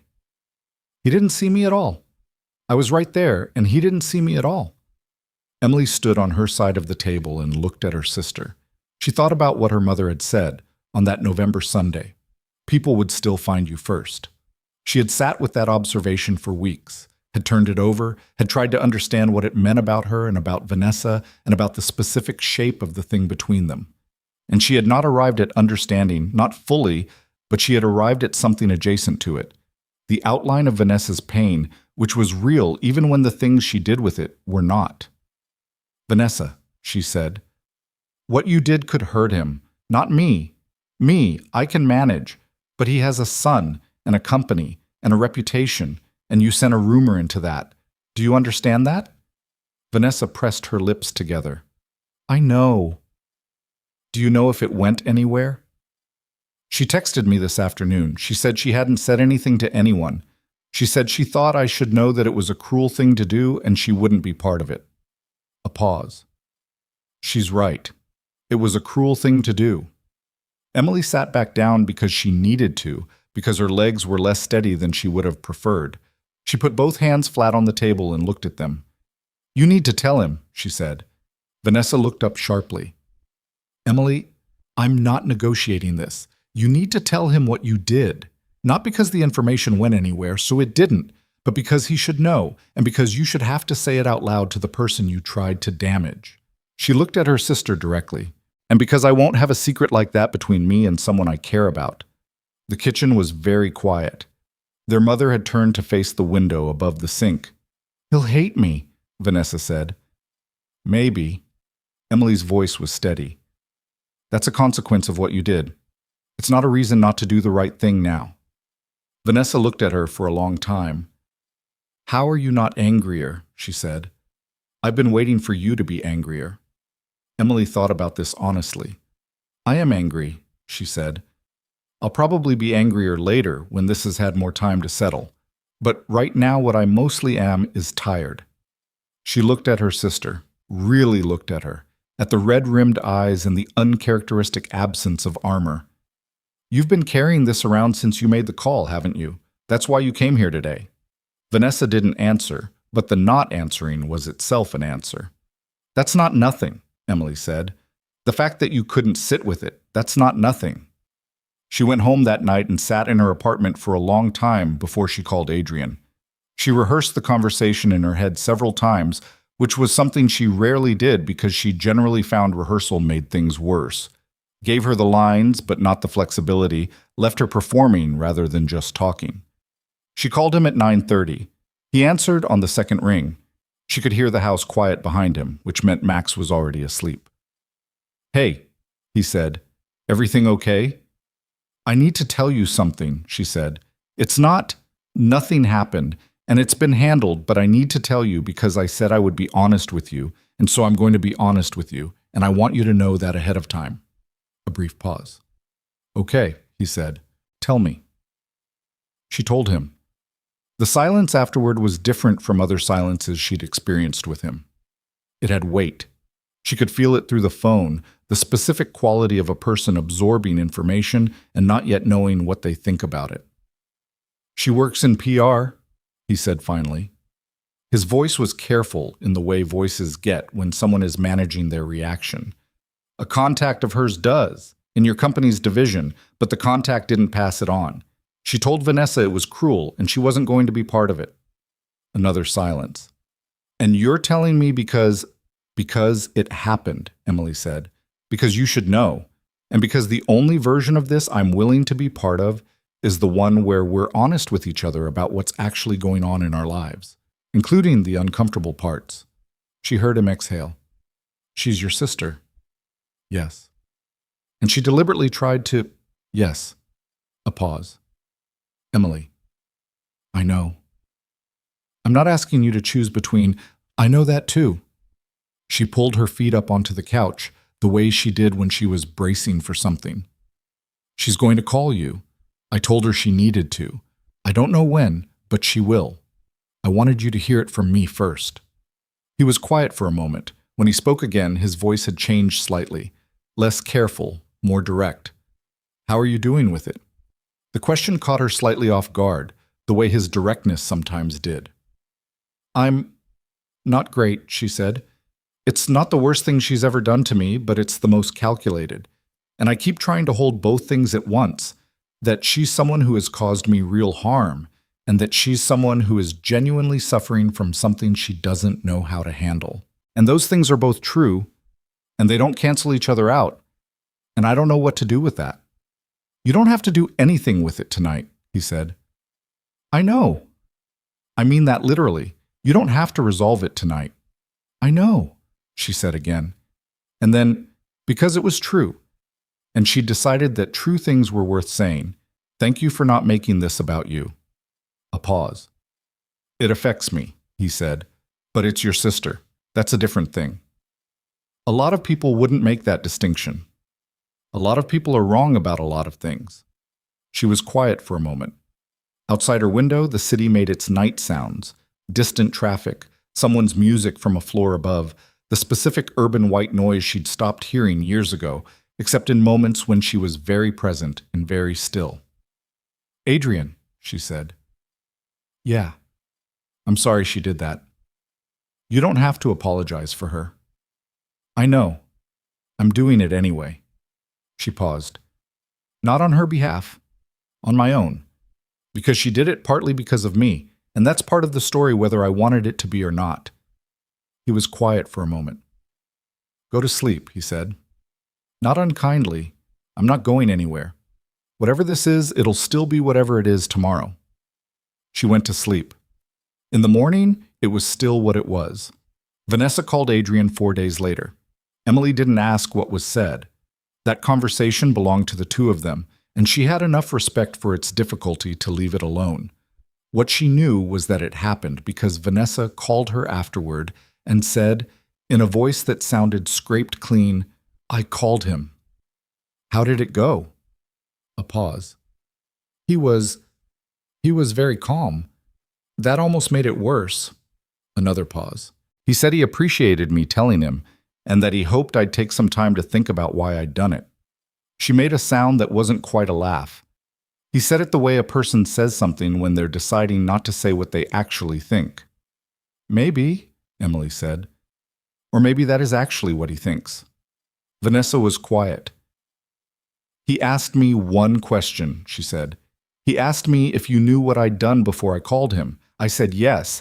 He said, she told you to call me, didn't she? It wasn't a question. A pause. I said yes. Emily waited. He said, that's exactly what I would have expected from her. Vanessa's voice was unsteady. He said it like it was the thing he most valued about you, like he was telling me something I should already know. Emily sat with this. I'm going to be in therapy, Vanessa said. I already made the appointment. I know I need to deal with some things. I've known for a while. She paused. I just kept finding reasons not to. Okay, Emily said. Are we... Vanessa stopped. Are you... Ask me again in 6 months, Emily said. Not cruelly, honestly. Right now I need some time and some distance and for you to actually do the work. But yes, eventually, we're sisters. Vanessa made the sound again. The almost laugh that was closer to relief. Okay, she said. Okay, Emily said. She hung up and sat alone in her apartment and felt the particular exhaustion that comes from a confrontation that ended correctly. Not well, not triumphantly, but correctly, which is its own kind of difficult. She texted Adrian. She called you. He texted back 4 minutes later. She did. You okay? She typed, getting there. Then because it was true and it felt important to say, you handled that with more grace than I expected. His response came, I have my moments. Don't let it become a pattern. I have a reputation to protect. She read it twice and felt something in her chest that she didn't try to name yet because it was still too new and too large for naming. She put the phone down. She went and made tea, and she stood at her kitchen window looking at the December street below. The people bundled against the cold, a dog pulling its owner toward a tree. The particular urban ordinariness of a Thursday night. And she thought about the architecture of the year, where it had started and where it had arrived. The lavender dress and the terrace and the cold rail, and a man saying sometimes it matters to have a witness, the coffee shop, the overcooked pasta, the Lego landing struts. Max's question, Dad, is it okay if I like Emily? And the weight of what it meant that a 5-year-old who had lost his mother had found it necessary to ask permission to like someone new. She had been so careful. She had spent so many years being careful. She was still being careful, but it was a different quality of careful now. Not the careful of trying to take up as little space as possible, but the careful of someone who knows they have something worth protecting and wants to protect it well. Christmas happened the way Christmas happens when your life is in the middle of changing, present and meaningful and slightly surreal, overlaid with the awareness of how different it felt from the Christmas before. She spent Christmas Eve with her mother and was conscious of Vanessa's absence, which her mother handled with the practiced grace of a woman who has spent decades managing 2 daughters' inability to be in the same room and who had decided this year to simply let the absence be what it was rather than explaining it. She spent Christmas Day at Adrian's house, which had not been the plan initially. The plan had been that she would be with her mother in the morning and that Adrian and Max had family, his sister, her husband, their 2 kids, coming in from out of town. But at 7 in the morning on Christmas Day, Max had called her. Not Adrian. Max on Adrian's phone, with the directness of a child who has decided something and sees no reason to do it through intermediaries. Emily, he said, it's Christmas. I know, she said. She had been awake for 20 minutes, had been drinking coffee and watching the snow that had started overnight and was still coming down outside her window. My cousins are here. They're younger than me. He said this with the specific resignation of a person who finds younger children tiring but is prepared to manage them. Dad says you have plans. I have plans with my mom in the morning. What about after? She looked at the snow outside her window. I could probably be there around 2, she said. A pause, then, okay. And then before he handed the phone back, Emily. Yeah. Merry Christmas. She smiled at her coffee cup. Merry Christmas, Max. She came at 2. The house had the contained chaos of a place with children in it on Christmas. wrapping paper that hadn't fully been cleared, the specific noise of cousins at the age where they oscillate between playing and fighting with very little in between, the smell of something Adrian's sister was cooking in the kitchen. His sister's name was Claire, and she was 3 years older than Adrian and had the kind of face that was immediately readable, which was both her best quality and the reason her husband, a quiet man named David, periodically had to say her name in a particular tone. She looked at Emily when Adrian introduced them with an expression that was openly, unabashedly assessing. "So you're the teacher," she said. "Kindergarten," Emily confirmed. "Adrian says you're the only person Max voluntarily shared his library books with." Emily glanced at Adrian, who was carefully looking elsewhere. "He offered," she said, "volcanoes." Claire smiled, a quick, genuine smile that reorganized her face entirely. "He's a weird kid," she said. "I love him completely. He's a weird kid." "He's a great kid," Emily said. "He is." Claire tilted her head. "He asked me this morning whether I thought his fuel efficiency hypothesis was more likely to be validated or invalidated by the test he's planning." She looked at Emily. "He's 5. "Almost 6, Emily said. "He told me you were coming," Claire said. He was very matter-of-fact about it, like it was already decided. She paused, looking at Emily with the directness of someone who has appointed herself her brother's unofficial sentinel. "Are you good?" she said. "Not good in the general social sense. Actually good. For him." The question was so direct that it was almost funny. Emily looked at her steadily. "I'm trying to be," she said. Claire looked at her for another moment. "Okay," she said. Then she went back to the kitchen, and whatever she was making, Adrian appeared beside Emily. "I apologize," he said quietly. "Don't," she said. "I like her." He looked slightly surprised. "Most people find her exhausting. Most people don't like being asked direct questions." Emily watched Claire in the kitchen. "I find it refreshing."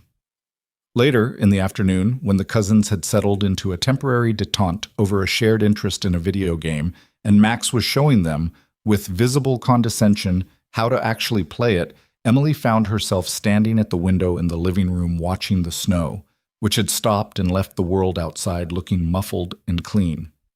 Adrian came and stood beside her, not close enough to be a statement, just close enough to be present.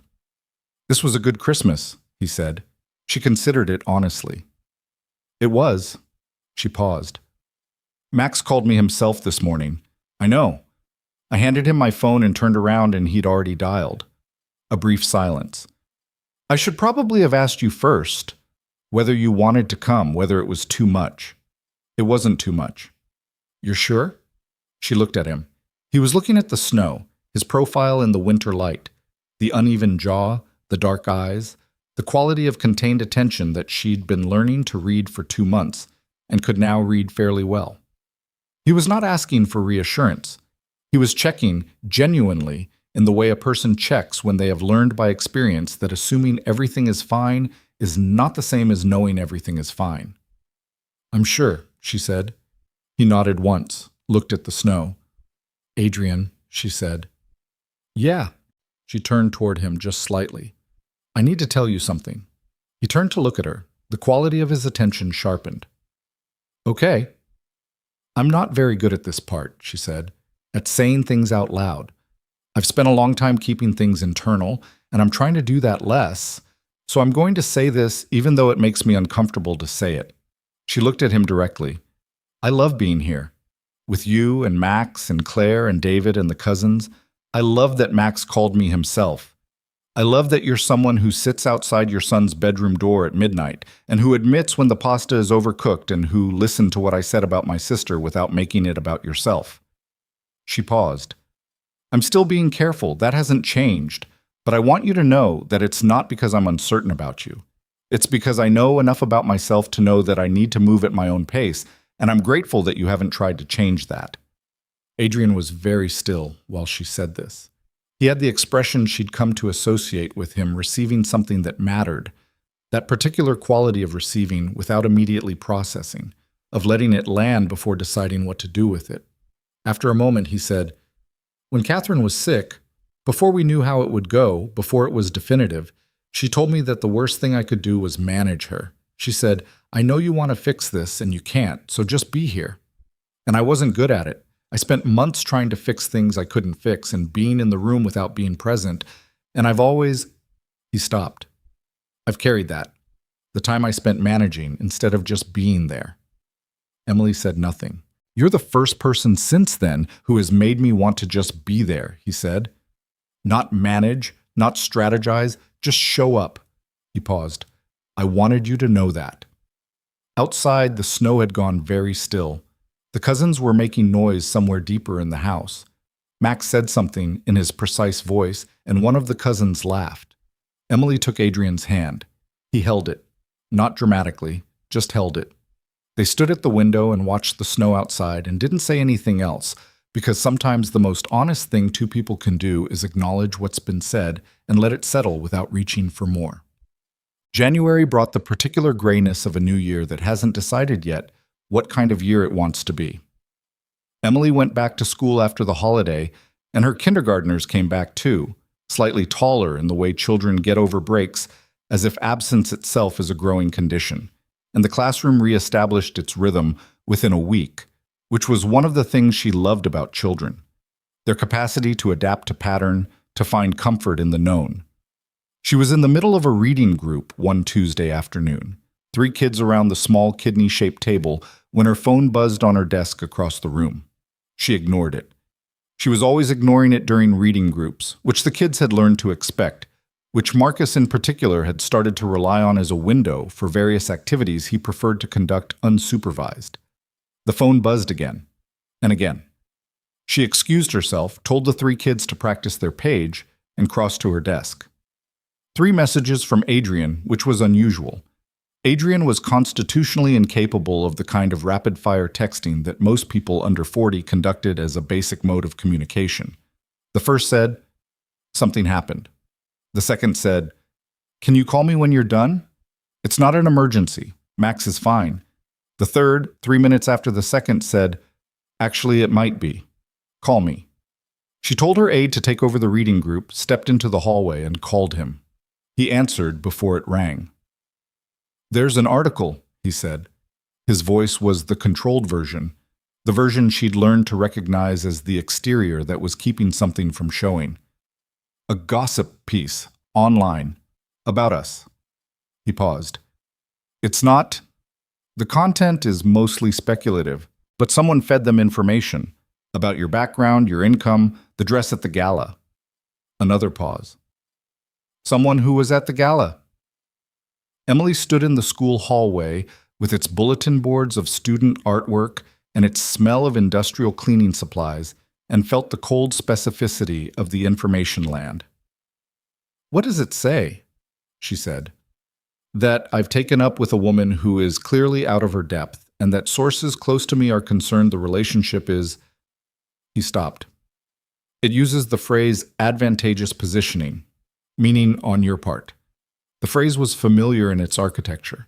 It was not the same as what Vanessa had said to her PR contact, but it was adjacent. It was the same genus of accusation. "How many people were at the gala?" she said. 200, roughly."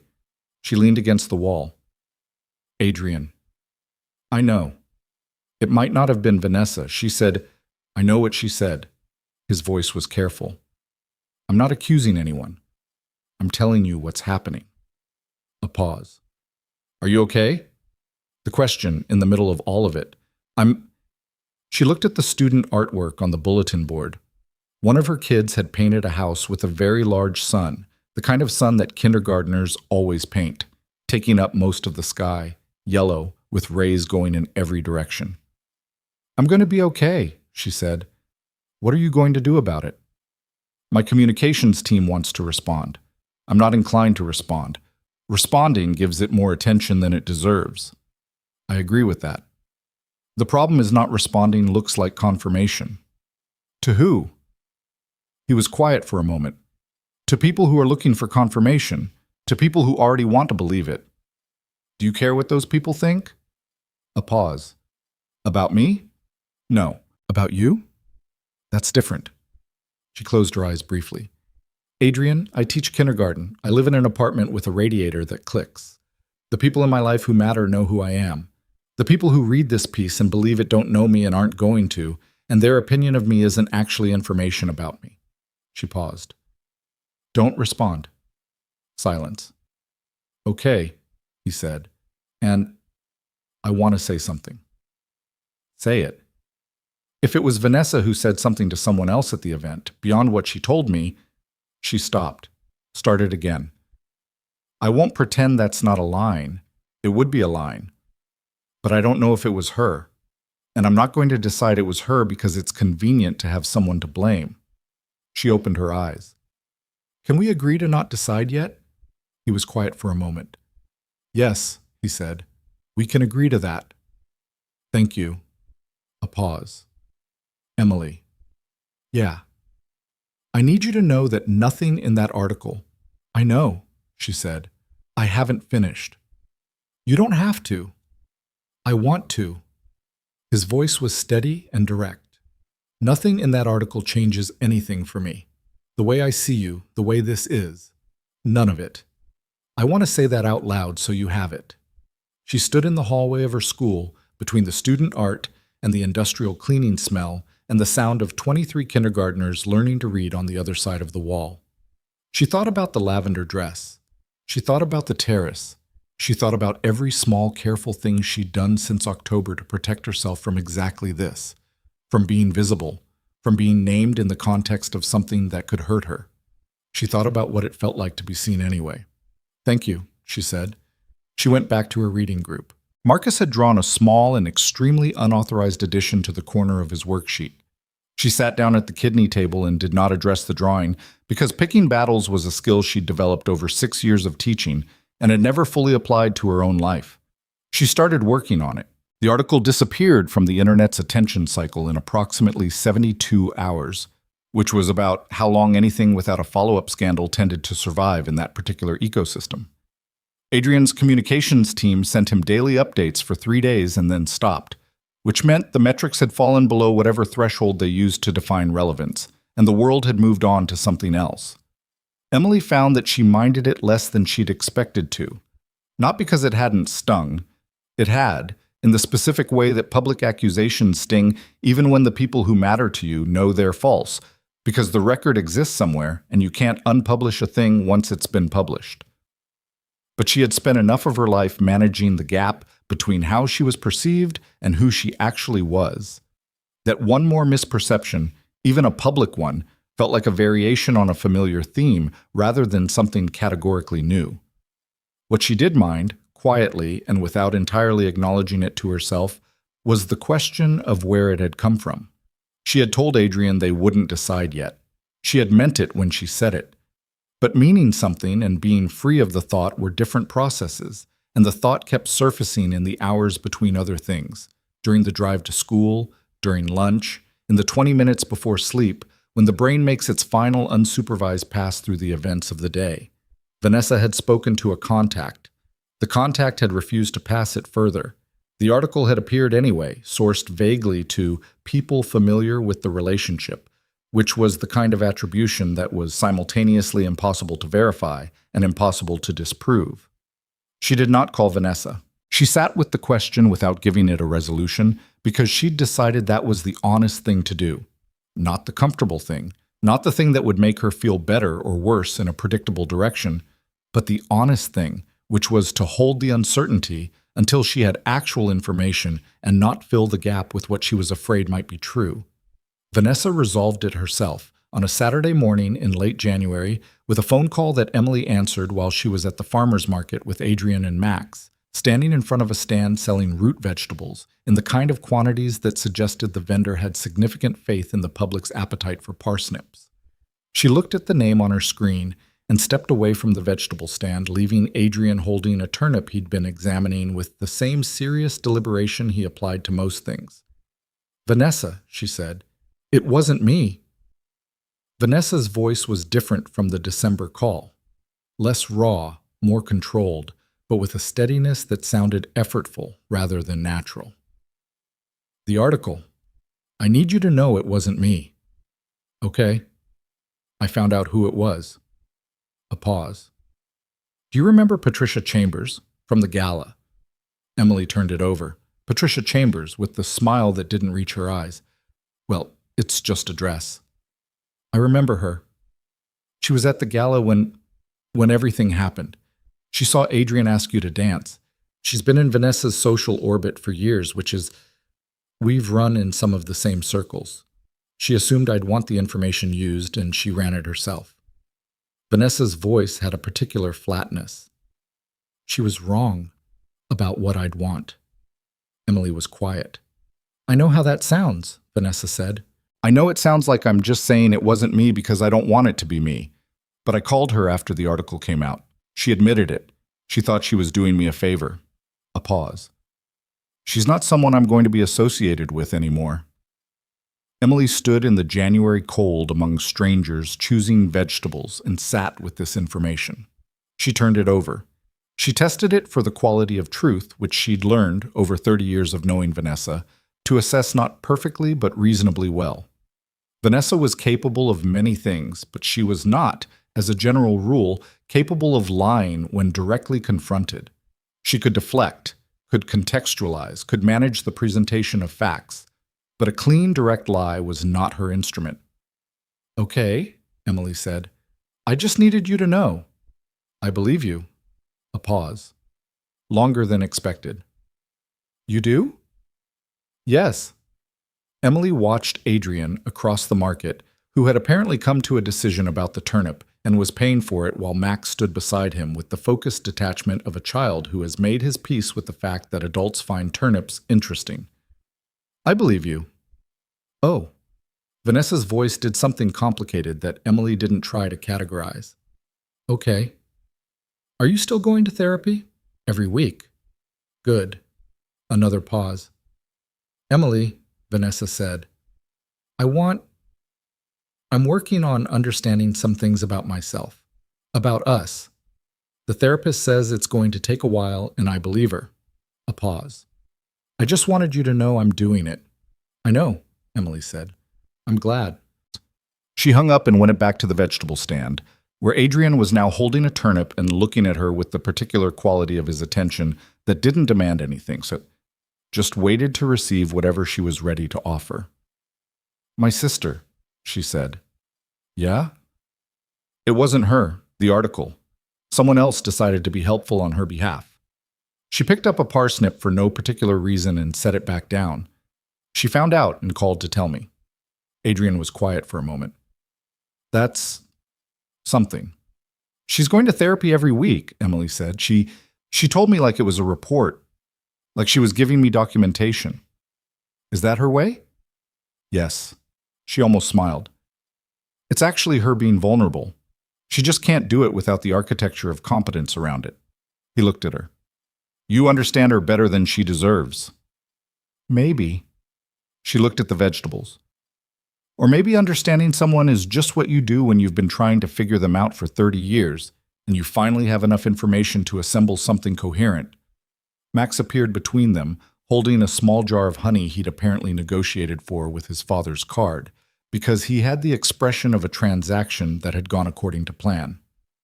Did you know, he said, that honey never expires?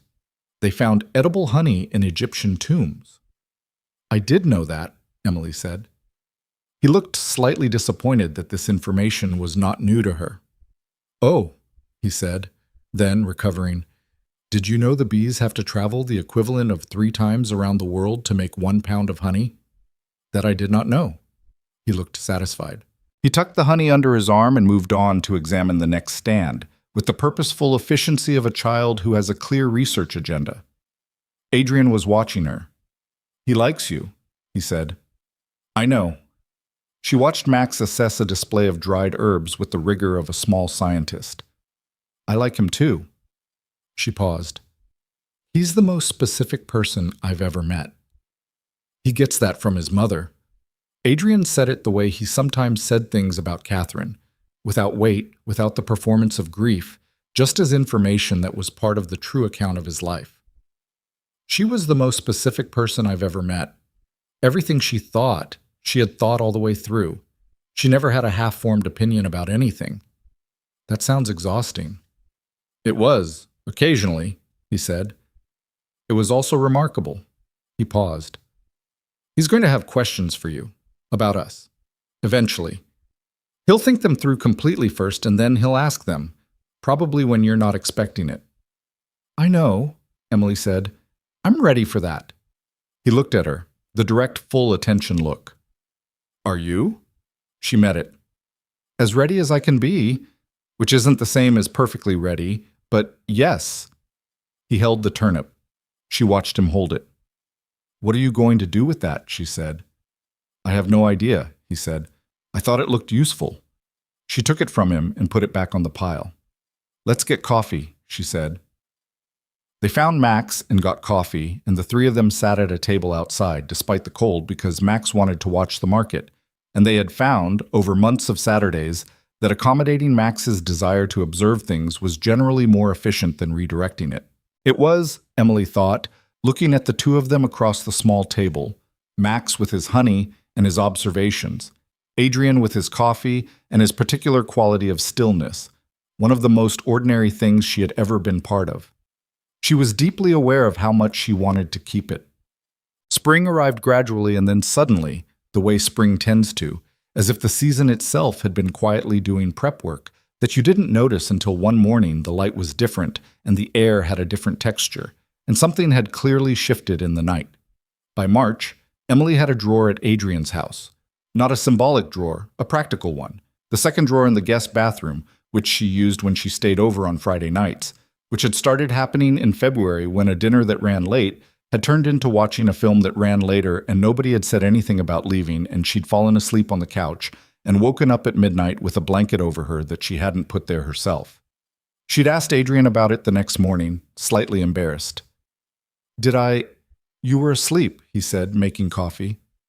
You looked uncomfortable. I put a blanket on you. He glanced at her. I didn't want to wake you. You could have. You were asleep for 45 minutes before I noticed, he said. You clearly needed it. She had not known what to do with this, which was a feeling she'd gotten used to. The frequency with which Adrian did something so simply decent that it left her without a framework for response. She went home that morning and stood in her apartment and looked at the clicking radiator and thought about what it meant that she'd fallen asleep in someone else's house and slept well. The drawer came 3 weeks after that, proposed by Adrian with the same directness he applied to most things. You keep forgetting your face wash. There's a drawer. Use it. She used it. By April, Max's reading had expanded from volcanoes to geological time periods, which he explained to her on a Saturday afternoon with the systematic thoroughness of a very small professor delivering a lecture he'd been preparing for a while. The Hadean Eon lasted about 600 million years, he said. Nothing lived. The Earth was just forming. He seemed to find this philosophically interesting. It wasn't ready yet. That's a long time to not be ready, Emily said. He looked at her with the evaluating seriousness he'd directed at her the first day they met, except that now it carried a different quality.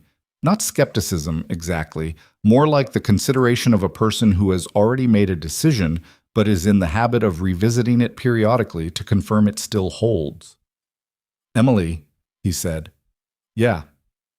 Are you going to stay? She set down the paper she'd been grading.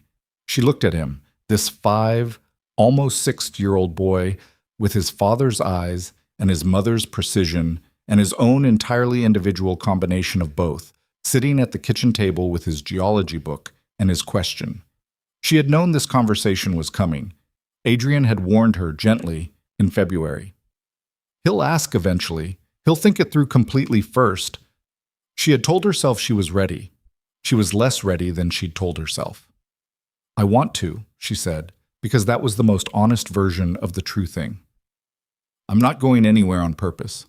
She paused, and then she gave him the rest of it, because he was 5 and he had asked a direct question, and he deserved a direct answer, and she was not going to speak to him in the soft, indefinite language adults often used with children when they didn't want to be held to anything. I can't promise you forever because nobody gets to know forever, but I can tell you that I'm here and I want to keep being here, and I'm not planning to go anywhere. He considered this for approximately 15 seconds. It was a real 15 seconds. She watched him process it, actually watched the consideration move through his expression. "That's honest," he said finally. "I try to be." He looked back at his book, then, without looking up, "I'm glad you're here." She breathed. "I'm glad I'm here too." He turned a page. "Did you know that the Cambrian explosion took less than 20 million years?" "I didn't know that." "It's when everything started," he said. "Everything complicated. All at once, basically." He ran his finger along a line of text. "Scientists aren't sure why it happened when it did." "Maybe things just get to a point," Emily said, "where they're finally ready." He looked up at her with the expression of someone encountering an idea that has been independently confirmed by an outside source. "That's what I thought too," he said. She picked up her papers and went back to grading, and the afternoon continued, and the house settled around them with its familiar particular weight. The hard conversation arrived in May, on a Wednesday evening, when she had not expected it, and when she was therefore most completely undefended. She had come over for dinner. She did this twice a week now, sometimes 3 times, in the way that you build a presence in someone's life through repetition until the repetition is itself the foundation of something. And Max was already in bed, and she and Adrian were in the kitchen with the remains of the meal between them and a bottle of wine that was about 2/3 gone.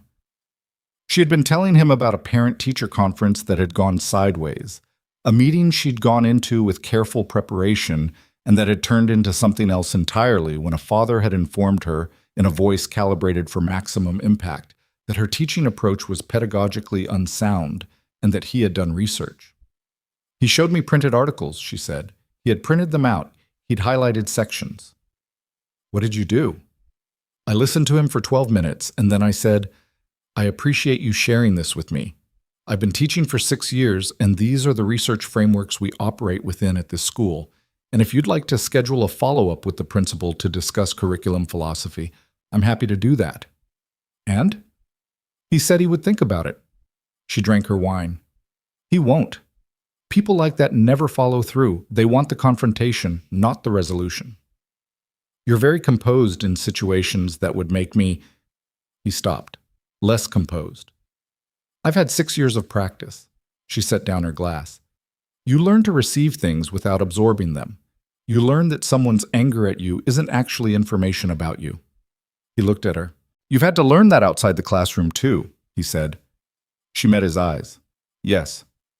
Your sister. Partly her, partly a lot of things." She was quiet for a moment. "I grew up in a house where one person's needs were very large, and I learned to make my own needs smaller. That's not a tragedy. It's just a thing that happened, and I've spent a long time unlearning the parts that don't serve me." He turned his wine glass in his hands. He had the quality he sometimes had of working towards something, of building up to a thing from its surrounding terrain. "I want to ask you something," he said. "Okay? And I want you to answer it honestly, even if the honest answer is something you think I won't want to hear." She looked at him steadily. "Ask." He set down the glass. He looked at her with the full attention look, the one that never felt like pressure but always felt like witness. "Do you feel like you've made yourself smaller with me, the way you did growing up?" The question landed in a specific place. She sat with it for a moment, which she knew he understood. He never rushed her pauses. "No," she said slowly. "Not smaller." She considered it more carefully because it deserved more than a reflexive answer. "There are moments when the difference between our lives is... It's very large, Adrian, and sometimes I feel it. The car, the house, the way you can decide something costs too much to think about and never think about it again. And that's not a criticism, it's just true. And sometimes I don't know what to do with the feeling except acknowledge that it's there." He was listening. "But smaller?" She shook her head. "No, I'm more myself with you than I've been with most people. More willing to say things out loud." She paused. "You did that. Not deliberately, I don't think. You listened like what I said mattered. And after a while I started believing that it did." He was quiet for a moment. Then he said, "The differences are real." "Yes. I'm not going to pretend they aren't. I know. I don't want you to. But they're not—" He stopped, chose his words with the deliberateness he applied when something mattered. "They're not the architecture of us.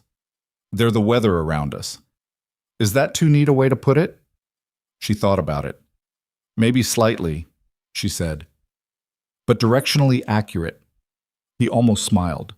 She had catalogued his almost smiles by now, could distinguish between the amused one and the relieved one, and the one that was something else, something warmer and more unguarded that appeared rarely and never in company. This was that one. There's something I want to do, he said. Tell me. The gala is in October, the Hargrove Gala. It's every year. He looked at her. I want to go with you, not because of what happened last time. I'm not interested in a symbolic correction of last October. I want to take you to a room full of people I know and stand next to you and have that be the normal thing that it should be. She understood what he was saying and what he wasn't saying. That's not the only thing you want, she said. He looked at his hands. This was the rare thing. Adrian visibly gathering himself. It was not something he did often, and it was not something she had seen him do in public or in front of anyone else, and she understood without being told that the fact that he did it in front of her was itself significant. No, he said. It's not the only thing. The kitchen was very quiet. The house was very quiet around the kitchen. I'm not going to do anything tonight, he said. This isn't a setup for something. I just need you to know that there are things I want to say to you, and I'm working up to them. And I didn't want you to not know that while I was working up to them. She looked at him for a long time, at the careful man who had come to find her on a terrace at a charity gala and stood beside her at a railing and said, sometimes it matters to have a witness, who had held out his hand in a ballroom without making it a performance, who sat outside his son's door at midnight and made overcooked pasta and held her hand at a window in December and never once asked her to be anything other than exactly who she was. Okay, she said. Okay, he said. They finished the wine. She drove home in her own car through the May night with the windows down and the warm air moving through the car, and she thought about what he'd said and what he hadn't said, and the distance between those two things, which was closing. June arrived, and with it the last weeks of the school year, which were always complicated. The ramp-up of everything. Assessments and portfolios and the small ceremonies that kindergarten requires. The collection of 23 children who had arrived in September not knowing how to read and were now departing having learned something fundamental about language and about themselves. Emily always found the last week of school emotionally strange. She was not someone who cried easily, but the last day had a way of sneaking up on her regardless, something about watching 5-year-olds walk out carrying their portfolios with a dignity that was genuinely moving. Max's birthday came in February, and she had been there for it. A small party, 4 of his school friends, and the serious cake deliberations he'd conducted with his father beforehand, which had apparently involved a spreadsheet. She had given him a set of books about deep-sea creatures, which he had received with the focused pleasure of someone whose gifts usually missed. He'd read the first one before his friends had finished leaving. She had been thinking, since the May conversation, about what it meant to be waiting for something you knew was coming. It was not an unpleasant feeling. It was actually, she found, a feeling she was capable of sitting with, the anticipation of something good that was coming in its own time, which was so different from the anticipation of something bad that she kept noticing the difference. She had spent a lot of her life braced for impact. This was something else. She was at school in the second-to-last week of June, eating her lunch at her desk and looking at the class portfolio she was putting together for each student, a record of the year's progress, where they'd started and where they were finishing, when her door opened without a knock. It was Vanessa. Emily stared at her. How did you get past the front office? I told them I was your sister and that it was a family emergency. Vanessa looked around the classroom with an expression Emily couldn't immediately read. It's not a family emergency. I'm sorry about that. I needed to talk to you and I knew you'd be at lunch. Emily looked at her sister. The months since December had wrought something in Vanessa's appearance that was hard to name specifically. She was still put together, still careful about how she presented herself, but there was something different in the way she carried it, less armored, less like the presentation was doing all the work. Sit down, Emily said, gesturing at the small chairs arranged around the low tables in her room. It was slightly absurd, Vanessa in her good work clothes in a kindergarten chair, and Vanessa seemed to understand this and sit in it anyway. I'm leaving, Vanessa said. I took a position in London, international division. I've been offered it before, but twice before. And I always said no because she stopped. I said no because I was afraid to go somewhere where I didn't have the network I'd built here, where I'd have to start over. She looked at her hands. My therapist says that the network was also a way of measuring myself, constantly, against other people, against what I thought I should have. Emily said nothing. London is a chance to stop measuring, Vanessa said, or at least to try. I can't guarantee it, but I think being somewhere where nobody knows me and I don't know anybody is actually, I think I need that. She looked up. I'm not running away. I want you to know that. I've been talking about this for 3 months, and my therapist agrees it's the right move for the right reasons. Emily sat at her desk and looked at her sister and felt the complicated layering of things she had always felt when she thought about Vanessa. The damage and the love and the years of both and the way they couldn't be separated. When? She said. 3 weeks. Emily absorbed this. Okay. Are you? Vanessa started. Is this? I'm not going to tell you not to go, Emily said. If this is what you need, you should do it. She paused. I want us to be okay eventually. I've always wanted that, but I think you're right that you need. Something has to shift. Vanessa looked at her for a long moment. Her eyes were steady in the way of someone who has been practicing steadiness. Can I say something? Yes. I have hated you, Vanessa said. It landed clean and precise without drama. Not all the time, not even most of the time, but in certain moments when I was at my worst, yes, I have felt actual hatred toward you, and I want to say that out loud because I think you knew it, and I think you've been carrying the knowledge of it, and I think it deserves to be said out loud instead of both of us just knowing it without it ever being named. The classroom was very quiet. I know, Emily said. I know you know. Vanessa's voice didn't waver. And I'm telling you that I'm ashamed of it. Not in the way where I'm asking for your absolution, in the way where I'm telling you I understand the damage it caused, and I'm not minimizing it. She paused. You deserved a sister who is proud of you. You have always, in every room, in every version of your life, been someone worth being proud of. And I spent 20 years not being able to feel that without it costing me something. She took a breath. I'm sorry, Emily. I'm genuinely sorry. Emily sat with this for a long time. She could hear, distantly, the sounds of the school, voices in the hallway, a bell somewhere, the everyday institutional life of a building full of children learning things. She thought about what it meant to be apologized to by someone who meant it.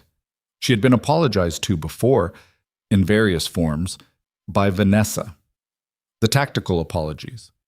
The apologies that were actually arguments in apology clothing. This was different. She could feel the difference, and she trusted her ability to feel it. Okay, she said.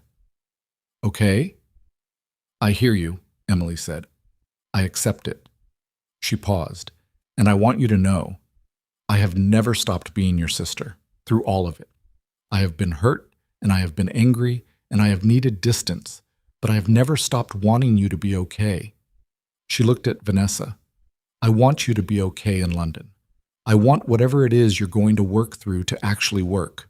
And I want, when you're ready to come back, whenever that is, I want us to try again. Vanessa pressed her lips together, her composure held but barely. I'll call you, she said, when I'm settled. I'll answer, Emily said. Vanessa stood from the small kindergarten chair with the particular dignity of someone rising from a ridiculous position while refusing to let it be ridiculous. She smoothed her clothes. She looked around the classroom one more time, at the alphabet cards and the student artwork and the small chairs and the evidence everywhere of Emily's actual life and the actual work she did in it. This is a good classroom, she said. Thank you. I mean it. It looks like a place where someone actually cares. Emily looked at it with her. I do, she said. Vanessa nodded. Then she walked out through the kindergarten door, and Emily listened to her footsteps in the hallway until they were gone. She sat at her desk for a while after that, alone in her classroom in the middle of a Tuesday lunch break, with her student portfolios and her unfinished sandwich and the quiet that comes after something significant that doesn't know yet whether it's an ending or a beginning. She thought both, probably. Most significant things were. She went back to the portfolios. There were 23 of them, one for each kid, and each one told a real story, a record of a year, of what was hard and what came through anyway. She had spent the morning writing the narrative notes for each one. She was almost done. She picked up her pen and kept going. The summer that followed was the best Emily could remember in years, and she would not have been able to say precisely why, which might have been the point. It was not eventful in the ways that tend to make summers memorable. No travel to remarkable places, no dramatic milestones. It was ordinary in the specific way that is only visible when you've spent enough time in the wrong kind of ordinary to know the difference. She spent most of her Fridays through Sundays at the house. She and Max established a Saturday routine that had developed entirely without discussion. She arrived by 10, they went somewhere, the library, the Natural History Museum, a farmer's market, once a hardware store because Max had decided he needed to understand how plumbing worked, and had spent 45 minutes asking a patient employee escalating questions about pipe systems, and then came back and did their respective work, while Adrian did his in his office, and the house held them all in its familiar, settled way. She met Adrian's business partner, a man named James, who was sharp and funny, and who had known Adrian since before Catherine, and who looked at Emily with the particular evaluation of someone who had watched his friend survive something terrible and was cautious about who he let close to what remained. He didn't say any of this. He didn't have to. She could read it in the first handshake. They had dinner, the four of them, at a restaurant she'd never have taken herself to. The kind of restaurant that didn't put prices on the menu, which she had heard about as a concept but never actually encountered, and the first time she opened the menu, she had to work to keep her expression neutral. She'd managed it. "How's the teaching?" James had asked, and it was a real question. He leaned forward slightly. He waited for the full answer. She told him about Marcus and the unauthorized drawing and the reading group and the parent who'd brought printed articles. He'd laughed at the printed articles. "You're not what I expected," he said at the end of the evening. Not unkindly. "What did you expect?" He glanced at Adrian. Someone more impressed with herself for being in this situation. She looked at him steadily. "There's nothing to be impressed about," she said. "Adrian isn't a situation I'm in. He's a person I know." James looked at her for a moment, then he looked at Adrian. Something passed between them. The shorthand of people who have been friends long enough to have it. "Good," James said simply. Walking to the car afterward, Adrian said, "That was exactly the right thing to say." "I wasn't trying to say the right thing." "I know," he said. "That's why it was." The summer continued its ordinary, extraordinary progress. Emily painted one wall of her classroom in July, a project she did every other summer, a new color, a fresh start for September. Adrian came and helped, which had not been the plan, but he'd appeared on a Saturday morning with coffee and the information that Mrs. Huang had Max, and he had nothing he couldn't move. He was not a good painter. He was methodical and precise, and he held the roller at the wrong angle and had to be corrected twice, and the third time he overcorrected. "You're a billionaire," she said, looking at the irregular patch on the middle section of the wall. "You could have someone do this? You didn't ask someone. You were doing it yourself." "That's different. This is my classroom. You asked me to come." "I didn't ask you to come. You showed up." "You didn't tell me to go," he said. This was delivered with complete seriousness, which was how he delivered most things. She looked at him. He was wearing paint-spattered jeans and holding a roller, and there was a small streak of yellow on his forearm he hadn't noticed, and he looked. She thought about this later, in the way you think about moments you want to keep accurate. He looked genuinely happy. Not performing happiness, not at ease in the social sense, genuinely, specifically happy to be in this particular place with this particular person, doing something as unimpressive as painting a classroom wall. "No," she agreed. "I didn't tell you to go." She handed him a fresh roller tray. He got better at the angle by the end of the afternoon. Not good, but better. The wall was uneven in 2 spots. She left them. She thought, looking at those spots every day when she came in to set up for September, that they were the most honest parts of the room. September came back around the way it always does. with that particular quality of beginning that belongs exclusively to the ninth month. The way the air changes and the light angles differently, and everything that felt suspended over summer suddenly has direction again. Emily's classroom smelled like fresh paint on one wall and the familiar everything else on the others. And her new class of 23 kindergartners arrived on the first day with the wide-eyed, careful energy of children who have been told that school is important and are not yet sure what that means. She stood at the door and greeted each one by name, because she had spent the week before school memorizing their files. Not just the names, but the details, the things that made each child specific. She had been doing this for 7 years, and it never felt like a task. It felt like the most basic form of respect she knew how to offer, to know someone's name before they had to give it to you. A year had passed since the gala.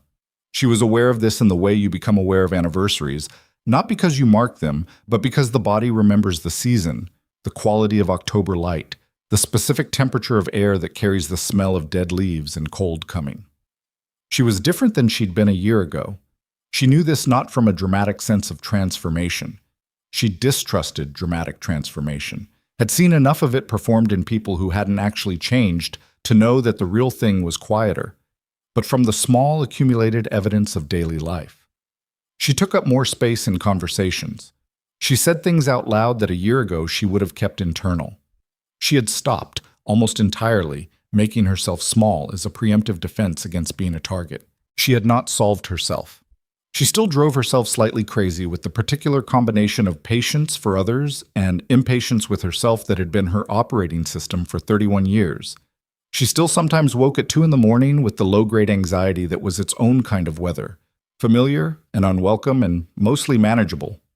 She was still not always sure, in social situations that involved Adrian's world, the board dinners, the industry events, the rooms full of people who had known him for years and were calibrating her with the specific interest of people who care about someone and are unsure about the new variable in his life.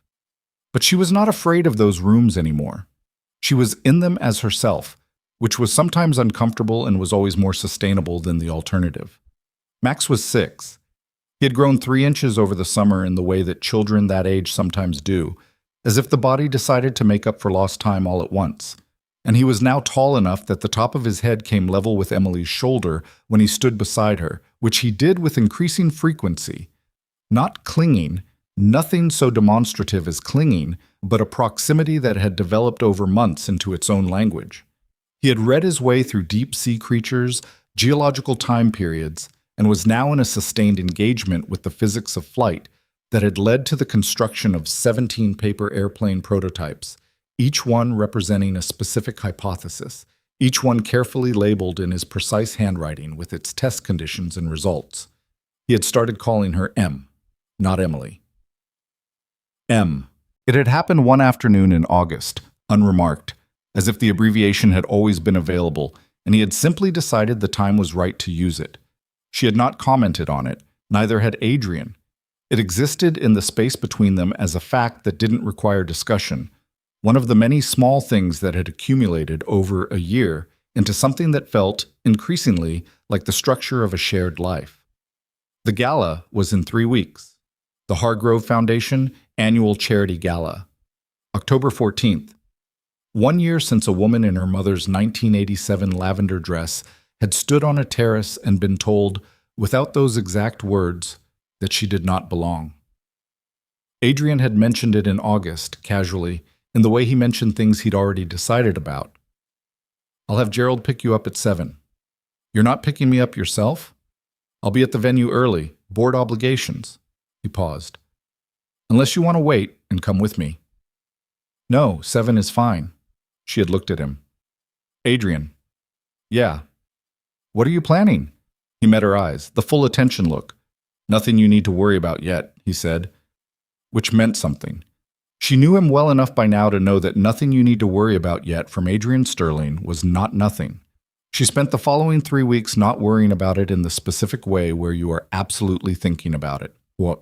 The dress she bought for the gala cost more than she was comfortable spending, and she spent it anyway, because she had decided, sitting in her classroom in late September, surrounded by alphabet cards and construction paper and the daily evidence of work she believed in, that she was allowed to want to look like herself in a room that had once made her feel like she didn't belong, not like someone else's version of her, like herself, on a night that mattered, in something she had chosen.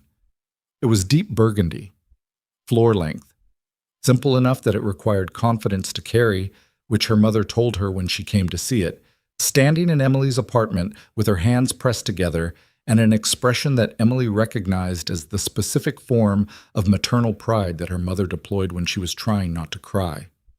"You look like yourself," her mother said. "That's exactly what I was going for." Her mother reached out and touched her face briefly, the way she had done since Emily was small, the gesture that meant too many things to name.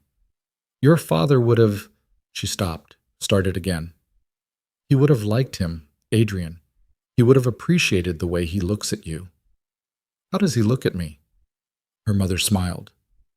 "Like you're the most interesting thing in the room," she said. "Always. Even when he's talking to someone else." Emily stood in front of her mirror in the burgundy dress and her own shoes and thought about a year of Saturdays, a year of becoming legible to someone in the full sense, not just the presentable version of herself, not the carefully edited version, but the whole complicated, inconvenient actual version, and the specific strange grace of being known that way and not found wanting. She thought about the lavender dress, folded in a paper bag in the back of her closet, which she had not thrown away. She had thought about it sometimes and not known exactly why she was keeping it, and now, standing in the mirror, she thought she might finally understand. It was evidence, not of what had been done to her, but of the distance traveled since. You needed evidence of the before to understand the after. Gerald picked her up at 7. The Whitmore Grand Hotel was exactly as it had been a year ago. The chandeliers, the marble floors, the string quartet, the particular gold light that seemed to come from everywhere at once. But the experience of arriving inside it was different, the way the same room can feel entirely different depending on who you are when you walk into it. She walked in as herself. Adrian found her within 4 minutes of her arrival, which she would later learn was because he'd been watching for her. He came through the crowd with the directness he applied to everything, and when he reached her, he stopped and looked at her for a moment, the specific look that her mother had apparently noticed from across rooms. "Hi," he said. "Hi. You look—" He stopped. He was not a man who reached for adjectives. "You look right," he said, which was, she thought, the best possible thing he could have said. "You look like you've been here for 2 hours," she said. He had. He looked slightly tired around the eyes in the way that board obligations produced. 2.5, he said. "I've been saving my actual attention for you." "That's either very sweet or slightly alarming." "Probably both." He offered his arm. "Come on. There are people I want you to meet who are actually interesting." She took his arm, and they walked into the room together, and nobody looked at her dress with the dismissive flicker of someone cataloging a deficiency. People looked because she was with Adrian Sterling, which was its own category of looking, and because she was wearing a dress the color of wine and carrying herself like someone who knew why she was there.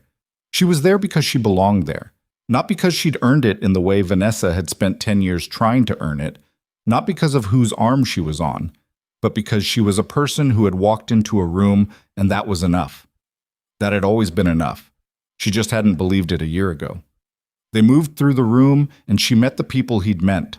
A foundation director who ran the literacy programs and who had spent 15 years building something Emily had seen the results of in her own classroom, and the kids who arrived in September and left in June. They talked for 20 minutes, and the woman looked at her with the particular attention of someone who has met a lot of people who claim to care about children's education and is good at distinguishing the ones who actually do. "We should have coffee sometime," the woman said at the end. "Off the gala circuit. I'm interested in what you're seeing in the classroom." Emily said yes, and meant it, and took her card. They ate dinner at a long table where Emily was seated next to James, who had apparently requested this, and who told her over the first course that Adrian had been different since October. "Different how?" she asked. James considered the question with the seriousness it deserved. "More present," he said. "That's the most accurate word. He was always functional, high-functioning. After Catherine, he was the most functional grieving person I've ever seen, which was both impressive and slightly frightening, And then this year he shook his head. He laughs at things now, real laughs, not the polite ones. She thought about the laugh she'd heard in her apartment kitchen the night the pasta was overcooked. The ungainly, entirely sincere laugh. He told me once, she said, that his instinct can be another word for what he wants to believe. He said it as a criticism of himself. James looked at her. That's extremely self-aware. I know, it surprised me too. She paused. But I think he's also learned when to trust it. James was quiet for a moment. You know, he said, a year ago, if someone had described you to me, kindergarten teacher, met at the gala, completely outside the world he moves in, I would have been skeptical. And now? Now I think the fact that you're completely outside that world might be exactly why it works. He picked up his fork. He spent 10 years surrounded by people who want something from him. You want him. That's a significant distinction, she said. Yes, he said. It is. The program began after dinner, and Emily sat in the third row with Adrian beside her and watched the foundation's work presented through testimonials and numbers, real numbers, the kind that represented children who had learned to read and what that meant for the trajectory of a life. She felt sitting there, the particular alignment of things that don't often align, the work she actually did every day, and the larger architecture of why it mattered. She was thinking about this, about Marcus and the reading group and the small click that happened behind a child's eyes when language finally made sense, when Adrian leaned toward her slightly and said, very quietly, "There's something I need to do in a few minutes." She looked at him. "I told you I had things I wanted to say," he said. "I'm going to say them." "Adrian," she kept her voice low, "what are you planning?" "Something I've thought about very carefully," he said, "and that I'm going to do anyway, despite being aware that it's terrifying." She looked at his face. He was not performing calm. He was actually calm in the way of someone who has made a decision and is on the other side of the deliberation. The decision was made. The calm was real. "Okay," she said. "Okay?" "I trust you," she said. It came out simply, which was the only way it could have come out, because it was simply true. He looked at her for a moment.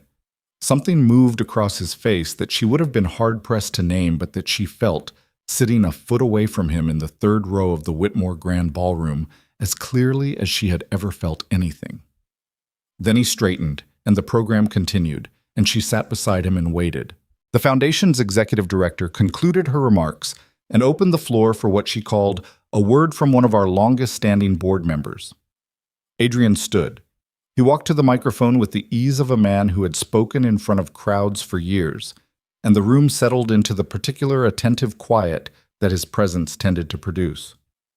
"I've been coming to this gala for 5 years," he said, "and for 4 of those years I wrote a check and made a speech and went home and didn't think very much about why I was here. Not because the work isn't important, it is, but because I was going through the motions of obligation rather than the actual intention behind it." He paused. "A year ago, something happened in this room that changed that." Emily went very still. "A year ago, in this room, I watched a woman be publicly diminished by someone who was supposed to care for her.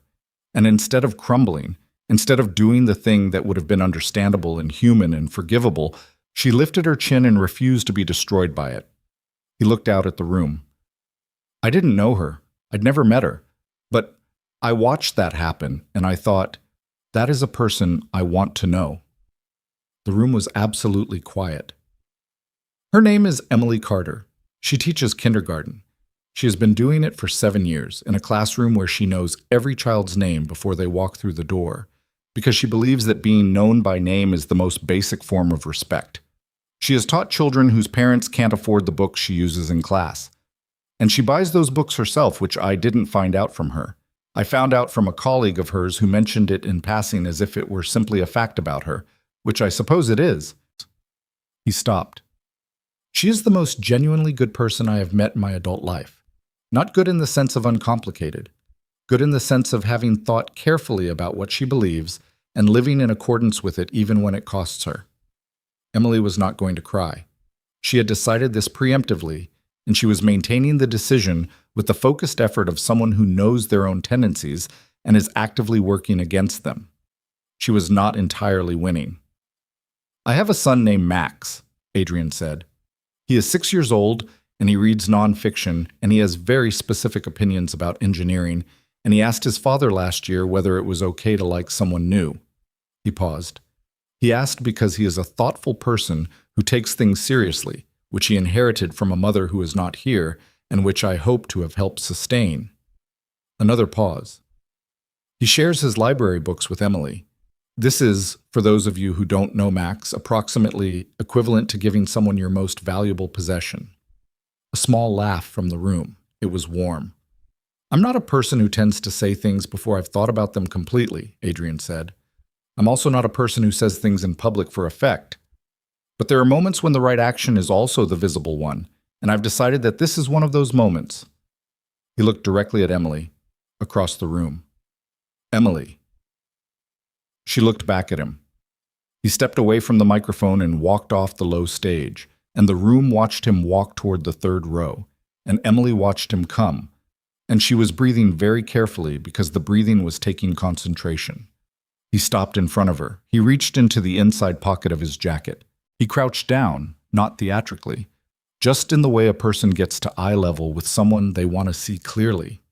In his hand was a ring, not enormous, not performative, a ring that looked like it had been chosen with the same specificity he applied to everything, a deep-set stone that caught the chandelier light and did not need to shout.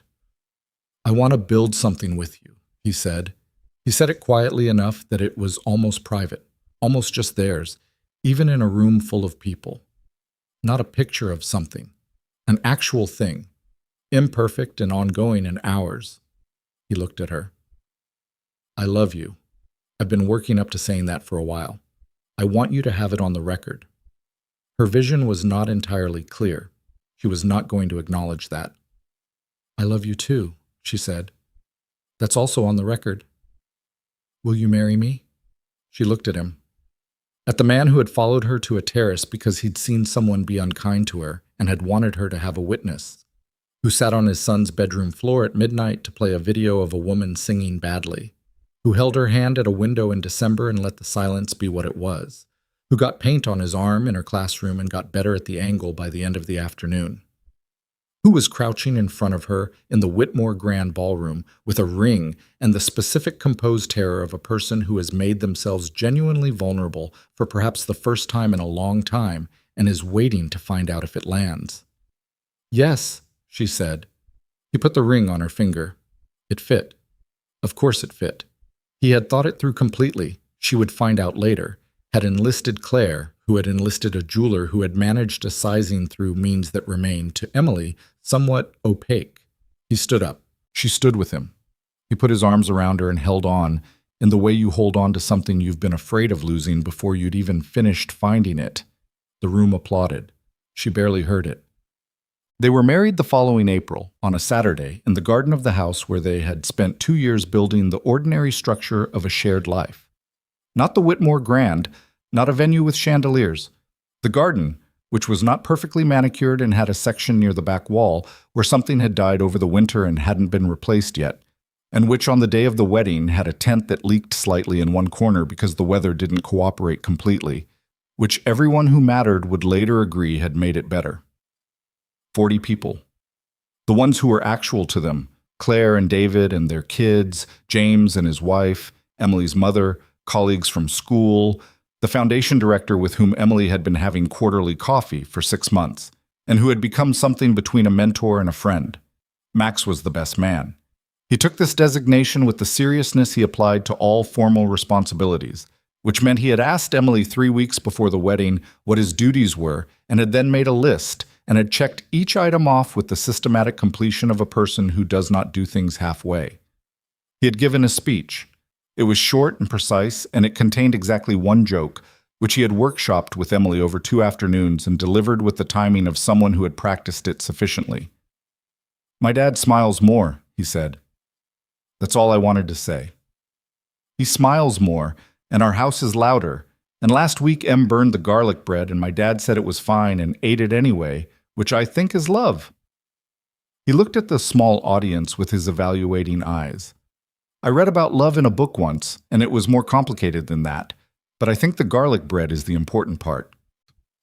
The audience laughed. Emily cried, which she had promised herself she wouldn't do before the ceremony even started, which was a promise she had known when she made it that she was not going to keep.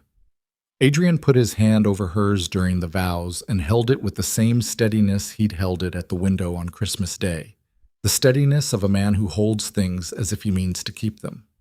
The vows were not elaborate. They had written them together on a Sunday afternoon in February, sitting at the kitchen table with Max doing his reading nearby, and the comfortable ambient noise of the house around them. They had both, independently, written something that was more honest than poetic, and when they'd compared, they'd found that the overlap was significant, and they'd built the final version from the overlap.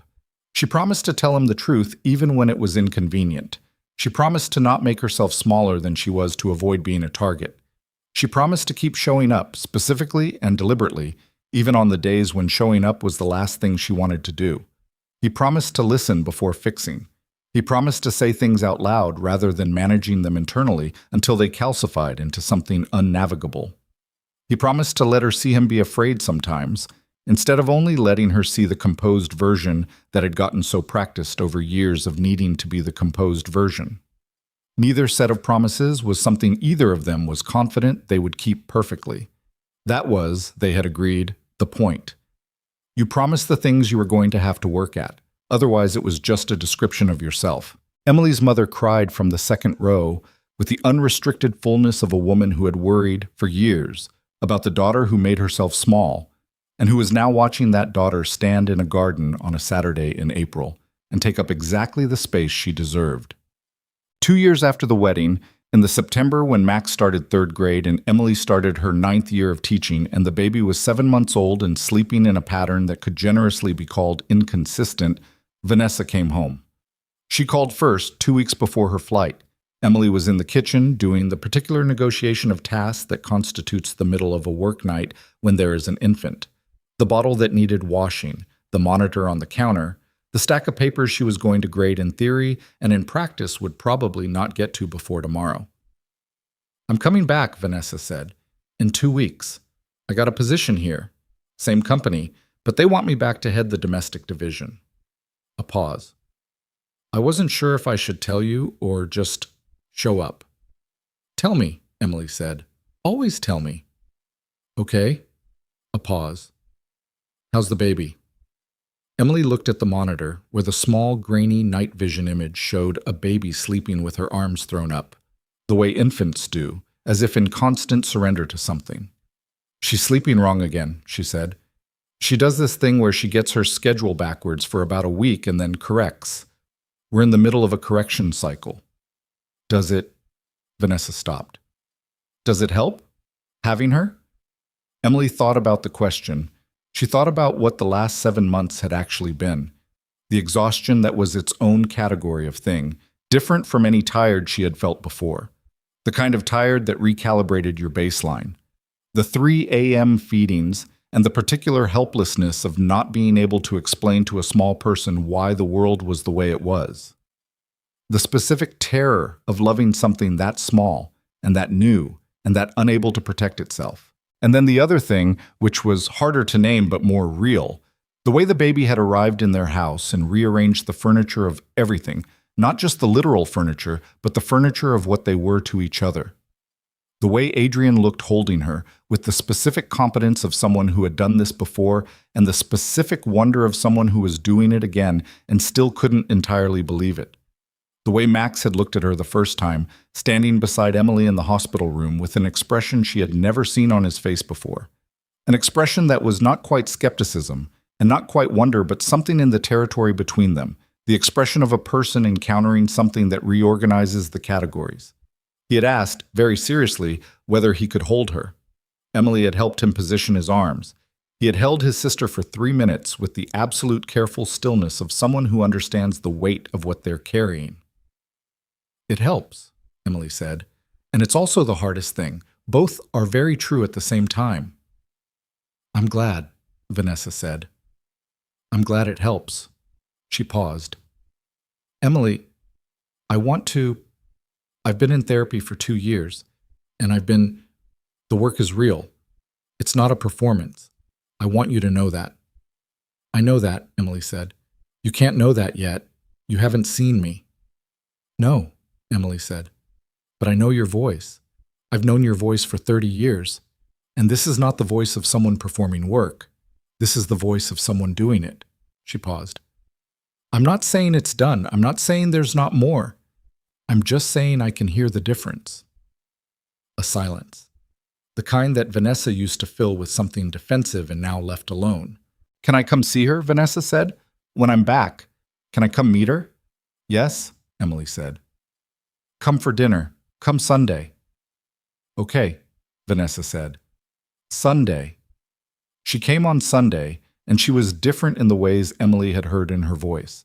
Not transformed, not arrived at some clean final version of herself, but different in the way of someone who has been doing sustained honest work and has the marks of it. She sat on the couch and held the baby with the careful inexperience of someone who doesn't spend time around infants, and the baby looked up at her with the unfocused philosophical calm of a 7-month-old encountering a new face and finding it provisionally acceptable. Max came in from the kitchen where he'd been finishing his homework, and he looked at Vanessa with the evaluating look he gave to new situations. You're Emily's sister, he said. Yes, Vanessa said. He considered her. Are you the one from the dress story? Emily from across the room closed her eyes briefly. Max, Adrian said from the doorway. What? Em told me about it. She said it was a mean thing that happened and that things are different now. I'm asking if this is the same person. He looked at Vanessa with the directness of a child who has not yet learned that some questions are social violations. Are you? Vanessa looked at him. Something crossed her face. Not quite pain, more like the recognition of something she had earned. Yes, she said. I am. I did something unkind, and your mom... She stopped, corrected. Emily. Emily was She was better about it than I deserved. She paused. I'm trying to be better. Max considered this for approximately 10 seconds. Okay, he said. He went back to the kitchen. Vanessa looked at Emily with an expression she couldn't entirely hold together. He accepts things very quickly once they're explained honestly, Emily said. He doesn't actually like ambiguity. I noticed, Vanessa said. She looked down at the baby, who was making a small sound that might have been contentment or might have been the preliminary stages of something else. She's beautiful. She looks like Adrian, Emily said, which I think is unfair given who did the actual work. She has your mouth, Vanessa said. Emily looked at her daughter from across the room. Does she? Yes. Vanessa looked up. She really does. They had dinner, the 5 of them, at the kitchen table with the baby in her chair, and the food that was good but not perfect, and the conversation that moved through easy things and some harder ones, and back to easier ones again, the way family dinners do when the people in them are still learning how to be in the same room after a long time apart. There was one moment near the end when Vanessa said something that made Emily laugh, genuinely laugh, the real one, the involuntary one. And across the table she saw Adrian watching her with the expression her mother had described, the one that appeared regardless of who else was in the room. And she thought about the years she had spent being invisible, about the lavender dress and the terrace and the cold railing, about what it had felt like to stand in a room and believe that belonging was something that had to be earned through the right appearance, in the right clothes, at the right event, among the right people. She had been wrong about that. She understood now in a way that was not theoretical but structural, built from 2 years of daily evidence, that belonging had nothing to do with the room and everything to do with the people in it. Specifically, the people who saw you accurately and stayed anyway, who witnessed you on your bad days, and your inadequate days, and your days when you burned the garlic bread and had to be told it was fine, and who were still there the next day, not despite all of that, but in full knowledge of it. That was the thing she had learned. Not from being chosen in a ballroom, not from a ring in front of 200 people, but from the accumulated weight of ordinary days, from paint on a wall in 2 uneven spots, from a child handing over a library book about volcanoes, from a man who sat outside his son's door at midnight and told her about it the next day because he wanted her to have the full picture. Love, she had come to believe, was not the dramatic gesture. The dramatic gesture was just the moment when love became visible to witnesses. The actual thing was quieter and more demanding and more worth it. It was the commitment to keep showing up to the specific person in front of you, not the idealized version, not the version that would be easiest, but the real one, with all their imperfect history and ongoing contradictions, and to let yourself be that person in return. She had spent 30 years making herself small to survive the world as she'd found it. She had spent 2 years learning, slowly and imperfectly, to take up the space she'd always been entitled to. She was not finished learning. She suspected she never would be entirely finished. Max was right that some things didn't have a definitive ending. The geological record made clear that everything was always still in process, that the apparent stability of any surface was just a very slow movement, and that the Cambrian explosion of any new beginning happened in its own time, when the conditions were finally right. She looked around the kitchen table, at Max, who was explaining something to Vanessa with the focused precision of a small professor who had found a new audience, at Vanessa, who was listening with an attention that was trying very hard and mostly succeeding, at the baby in her chair, 7 months old and looking at the overhead light, with the philosophical calm of someone who has not yet formed an opinion about overhead lights, but is keeping an open mind. At Adrian, who was watching her watch all of this, with the expression that had been described to her and that she now knew from the inside, the expression that said, quietly and without performance, this is the thing. She met his eyes. He reached across the corner of the table and put his hand over hers. Just that. Just his hand on hers, in the way that had started at a window on Christmas Day and had continued through every ordinary Tuesday and difficult Wednesday and Good Saturday since. She turned her hand over and held it. Outside, the September night was doing what September nights do.